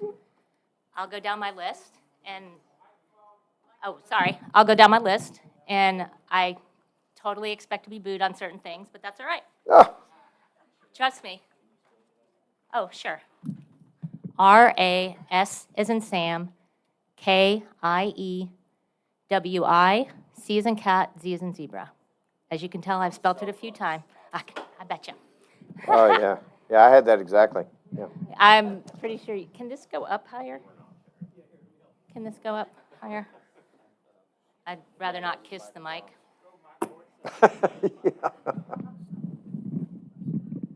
Go. That's perfect. All right. Okay, Thank you, Michael. so a few things. I would like to thank you for looking back at the replatting and the membership dues. Last December, we had bought a lot, had it surveyed. We're about to finish up that process, and that vote went through. So we spent a lot of money, and that kind of went down the drain. Also, on the membership fees, I would like you to also take into consideration, my significant other and myself are not married. When I bought the house, there was a particular reason why I put it in my name only. Well, now, if I put him on the deed, I've been told that I have to pay another $7,500, which now means we've paid $10,000 for the house. And how does that work? Do you get 2 votes then, because we have 2 membership numbers? So I would like you to take that into consideration when you're looking at the membership dues, that situation. So, Okay, so just to be clear, so and we've been dating for 24 years and aren't married, so I'm not going to get married to save what you're $7,500 saying, I just want to understand. Sure. So you're saying your name's on one, you're going to get another one, No, both no. names on it, or the same one? No, sir. With both names? So what we were going to do was consider buying another home. Mm-hmm. But we were told that if we bought the other home and we both put our names on it, we would have to pay another $7,500. Or if I even put him on the current home deed, we would have to pay another $7,500, which would be 10 grand total, which Right. then would result in 2 members living in the same household. Yeah. Because we'd have 2 separate member numbers. Okay, So I would like you to take a look at that, please. okay. Okay. On the garbage fees, maybe I've just been oblivious for the last 11 years that I've owned the house.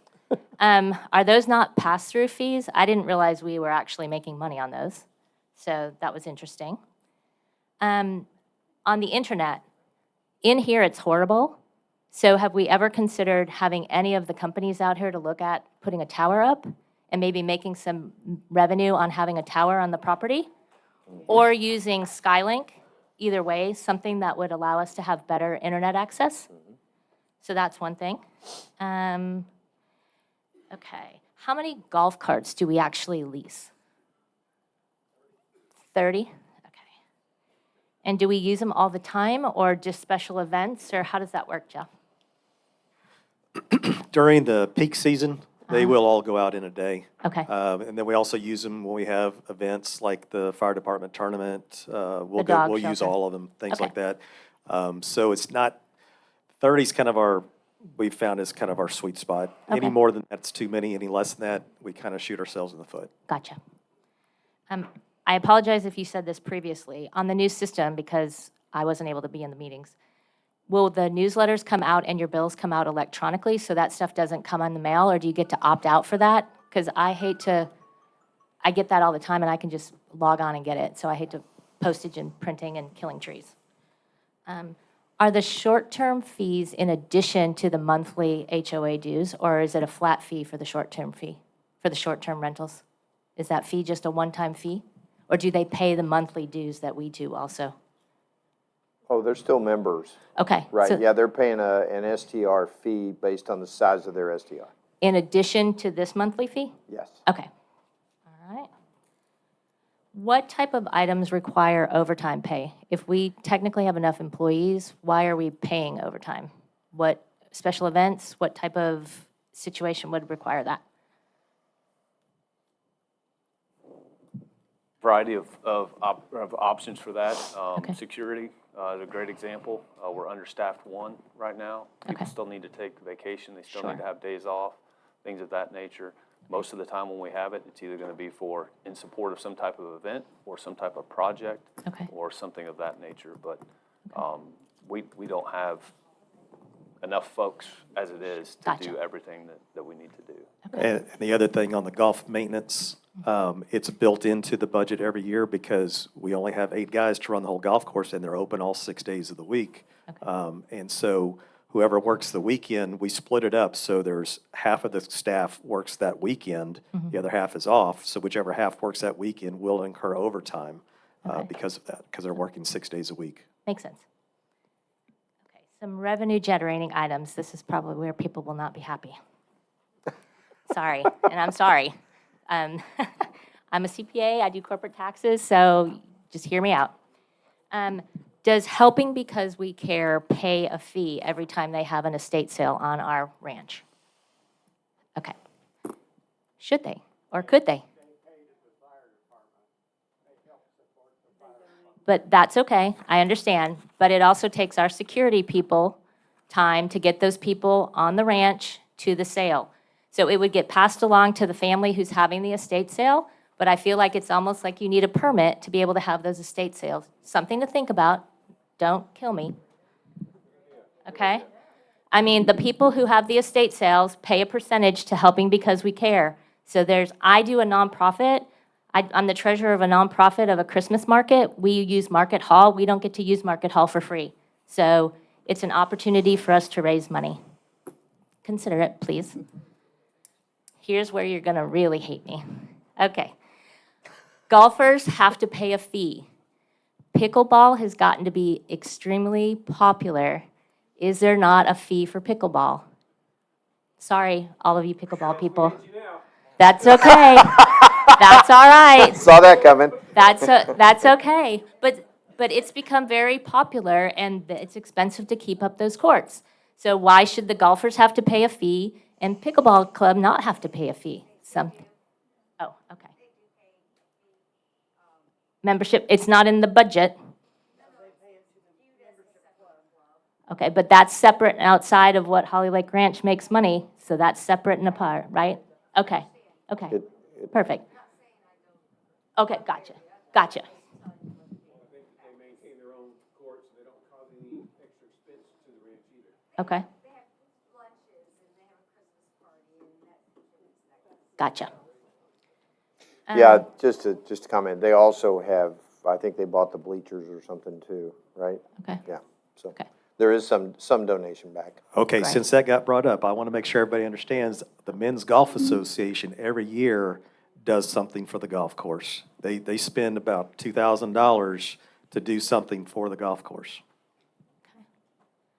Have we considered, or would we consider renting out the clubhouse, Bistro 19, for weddings, family events, that type of thing? the pushback I've gotten from people that I speak with are that would allow strangers onto the ranch. Well, every day we have an estate sale or every day a contractor comes on this ranch, we allow a stranger on the ranch. So if, maybe you have security and you block off certain parts of the road so they can only get to the clubhouse, but you could make money off of that building. It sits there and it sucks our money dry, so why not consider it?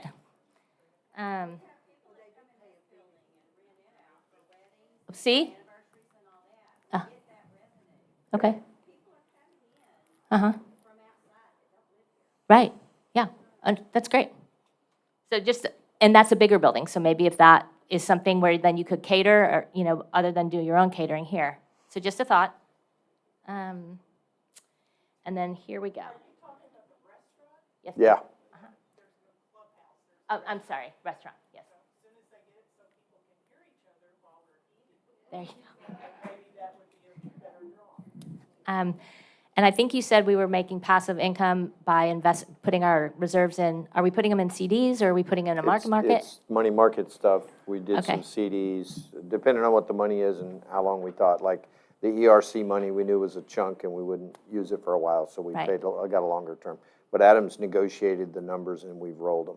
Okay. Is the way we do it. Because I know, like, my personal stuff, I've been putting it in 4-month CDs because that's a high rate, and then you just roll it. Yeah. And you ladder them. Yep. And then this one, I know the person at the end of my street, Wild Rose Knoll, owns the whole cul-de-sac. Mark said this at the last meeting. It may or may not have been popular, but that person pays the same amount, that person actually pays less dues than I do. And when that road gets paved, their whole road gets paved, and I only have a section of my road that gets paved. So maybe at some point, we have to look at our dues based on square footage of your lot. Well, correct. But if you own an acre versus a quarter of an acre, I'm paying the same dues as somebody else, and you're getting just as much benefit as I am. Yeah. And so, just something to consider, so. Okay. Okay, that's fine. Just bringing it up. And I think that's all. Okay. All right. Thank you. You're welcome.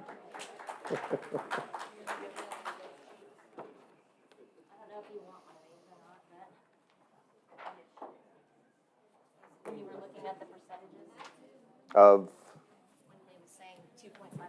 oh, yeah, yeah.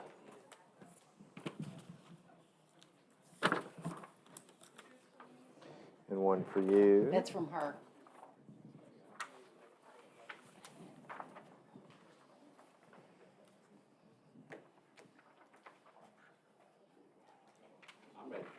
Okay. Yes, ma'am. Hello, I'm Betty Perkins, Section 8.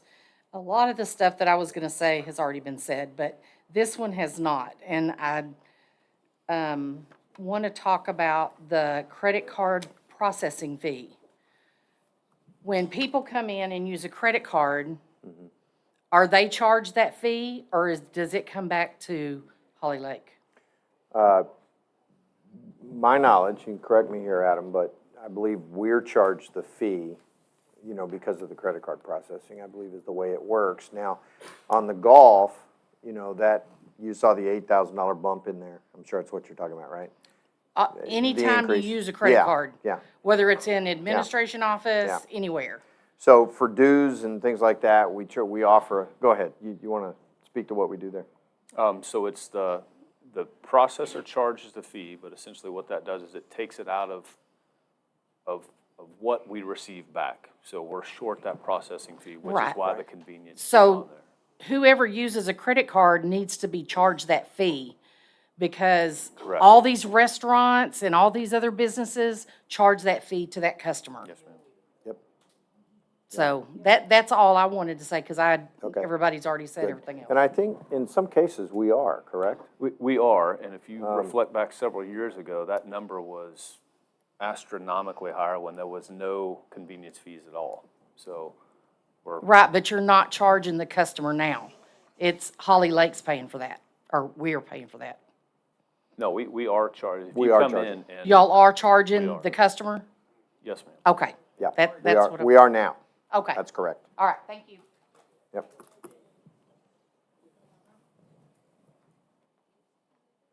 Cindy Wilkes, Section 4. I know we talked about the letting some people come on the ranch for golf, but I didn't hear anything about the restaurant. Are we going to consider that, having outsiders come for the restaurant? Because that sure would help. And we have wonderful food there now. Yeah.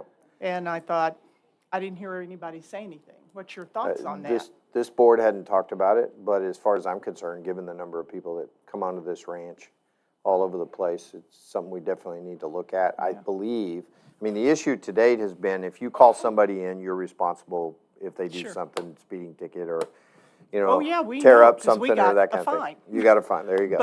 But So- our guy came and paid us. Okay, He there you go. got a ticket. But it and falls he didn't back to you, realize. and so the question, one of the questions has always been, how does that work on something like the Sure. restaurant, right? It is my understanding, John does call in, you know, people into the restaurant, some. That's my understanding, that's what I heard. But if you let people on for golf, then the same thing would We apply. would You have just to, work that absolutely, out. we would have to develop a Sure. process like the golf thing, if we do that, to do exactly the same Right. thing, yeah. Being that I'm the new president of HBWC for this year, of course, I'm going to find a problem, especially since, and I don't know what the percentage is, but almost every single penny that we make in anything we do goes to help others. We can even supply you a list of everything that we give and who we give to twice a year. Now, this year, we didn't have as many, or I guess, as much money, but we still were able to give, and we pretty much give that away every single year. The only thing we do that is not giving to others in this community is we have one high tea for ourselves here, and the madmen come in and serve us and give us there. But that is the only thing that is we take. And if you do that, if you do decide to charge us or the homeowner, or we split it, then are you going to do that for the other estate group that's out here? Are you going to do that for bingo nights? What are you going to do? You know, I think if we can take it to a point so far that it becomes ridiculous. And especially when we're an organization that does what we do for others. Okay? Okay. And I think that's it. Okay, well, thank you. We will definitely have that conversation. Okay?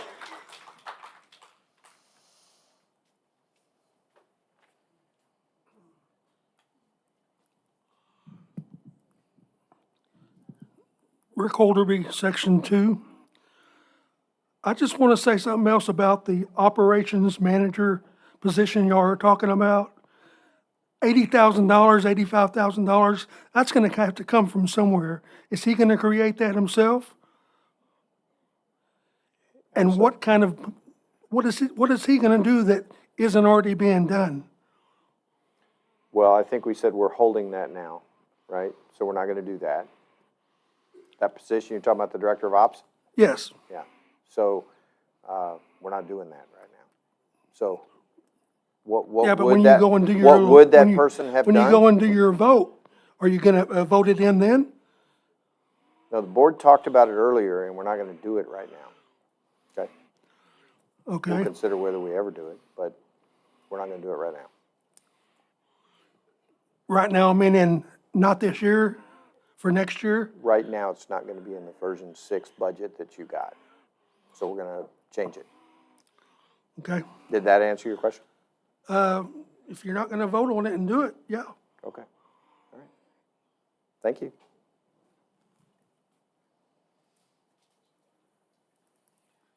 John Walcott, Section 4. I was hoping to be the last one up here so I get a standing ovation. We could all go home. I You had better go two- back and get back in line I then. could, but I thought, it's past my bedtime, I got Yeah, mine too. I had two questions.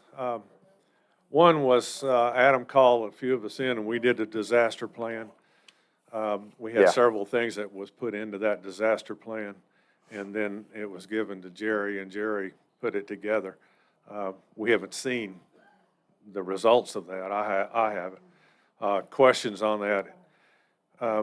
We had talked about the utility company had an easement, and they came out here several years ago and mowed a lot of that, cut a lot of those trees years ago. It's all about this high now. Where So- are you talking about? The easements for the electric lines. Oh, you mean on all the roads? Okay. You know, we have a fire problem there. I used to be in the business. And it seems to me like we need to be getting with the utility company to make a deal with them every couple of years or whatever to go back in there and recut that stuff so we don't have that buildup. I cut it behind my house, made a fire break behind my house, but not everybody does that. I think that's something we need to look at. I also had the Okay. regional director for Texas A&M who was willing to come out and do a survey for us. He never was contacted. He's since left.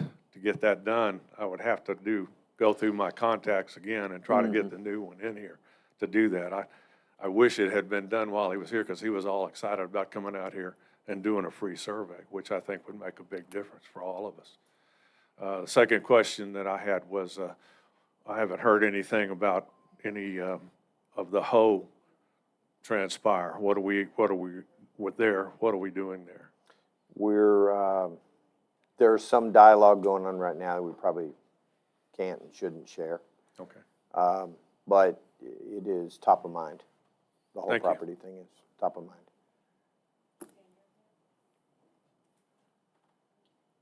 Gayla Warner, Section 8. There seems to be a lot of questions about salaries. Is it possible to get a breakdown of positions and their responsibilities?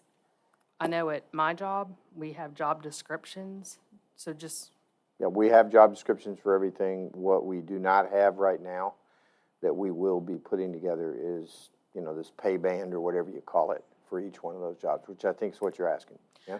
well, I'm asking about, like, what, every job that we have here, a description. So, Yes. I mean, do we have that, and do we have access to that? We do have that. Do To we my- have access to Okay, that? hang on. But I don't know that it's ever been published. Has it ever been published? Okay.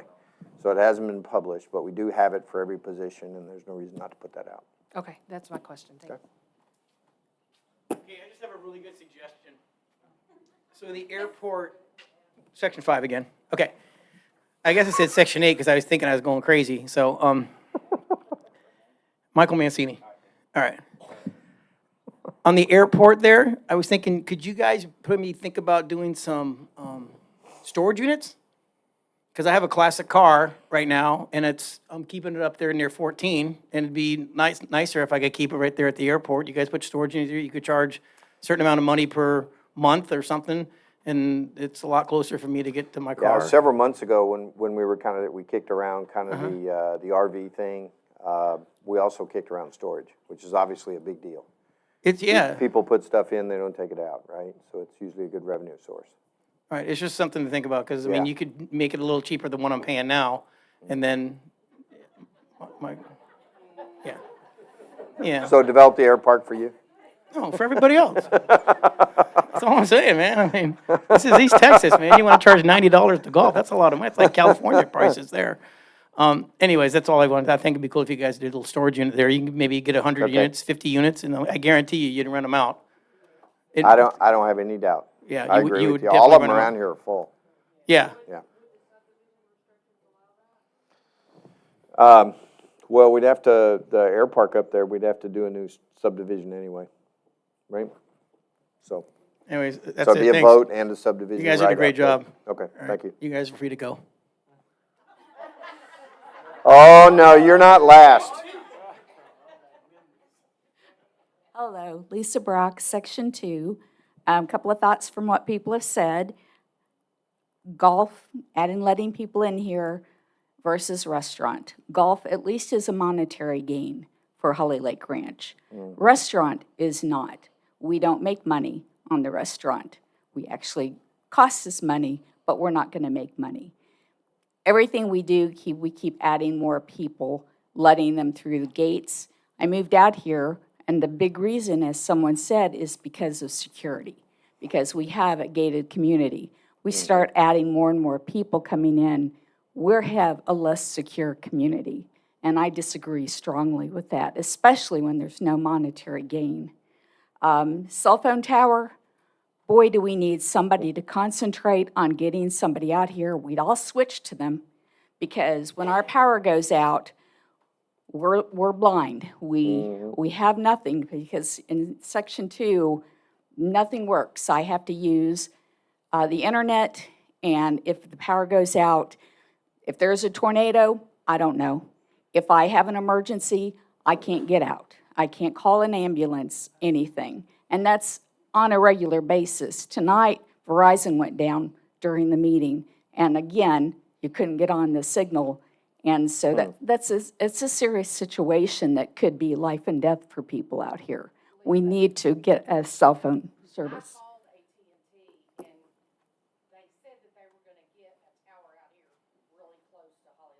That'd be great. Who knows when, but they did say that they were going to get one. Okay.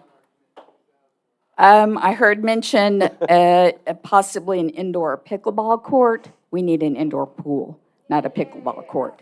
More people will use the indoor pool. It can be used for all of us that are rehabbing our new knees and our new hips and everything else that our community has. And my last thing is, as always, I don't see the kayak launch on here. It's been years.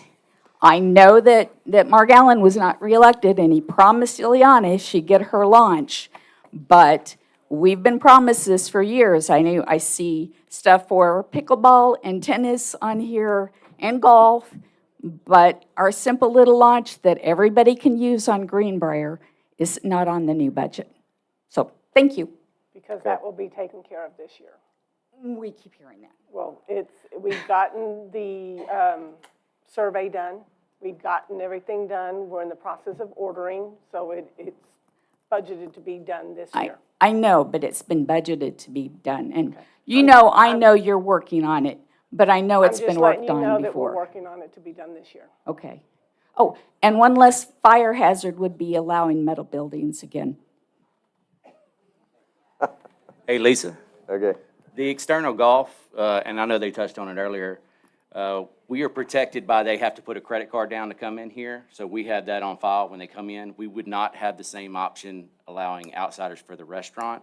The hope is that the external golfers will use the restaurant, and that will help us in both categories. So we can try to brainstorm and figure out something for the restaurant, but at the moment, that's what's protecting us is the credit card. I thought you wanted external people.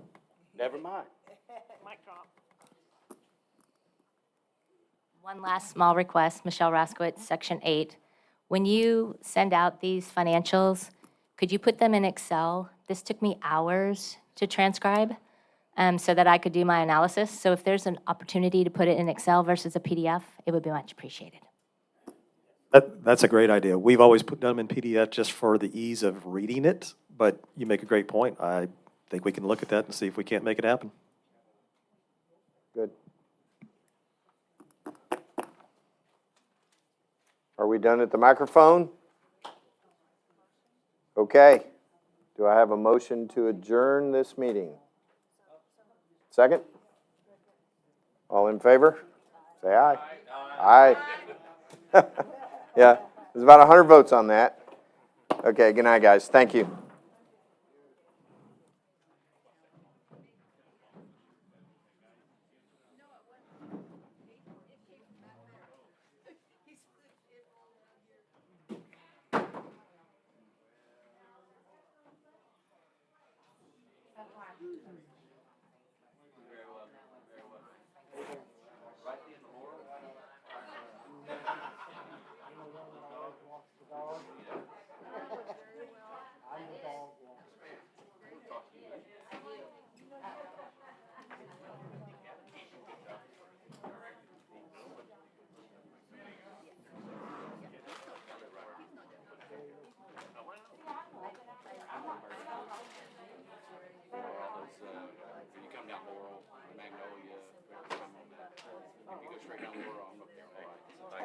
job. That wasn't bad. It wasn't as bad as I thought it was going to be.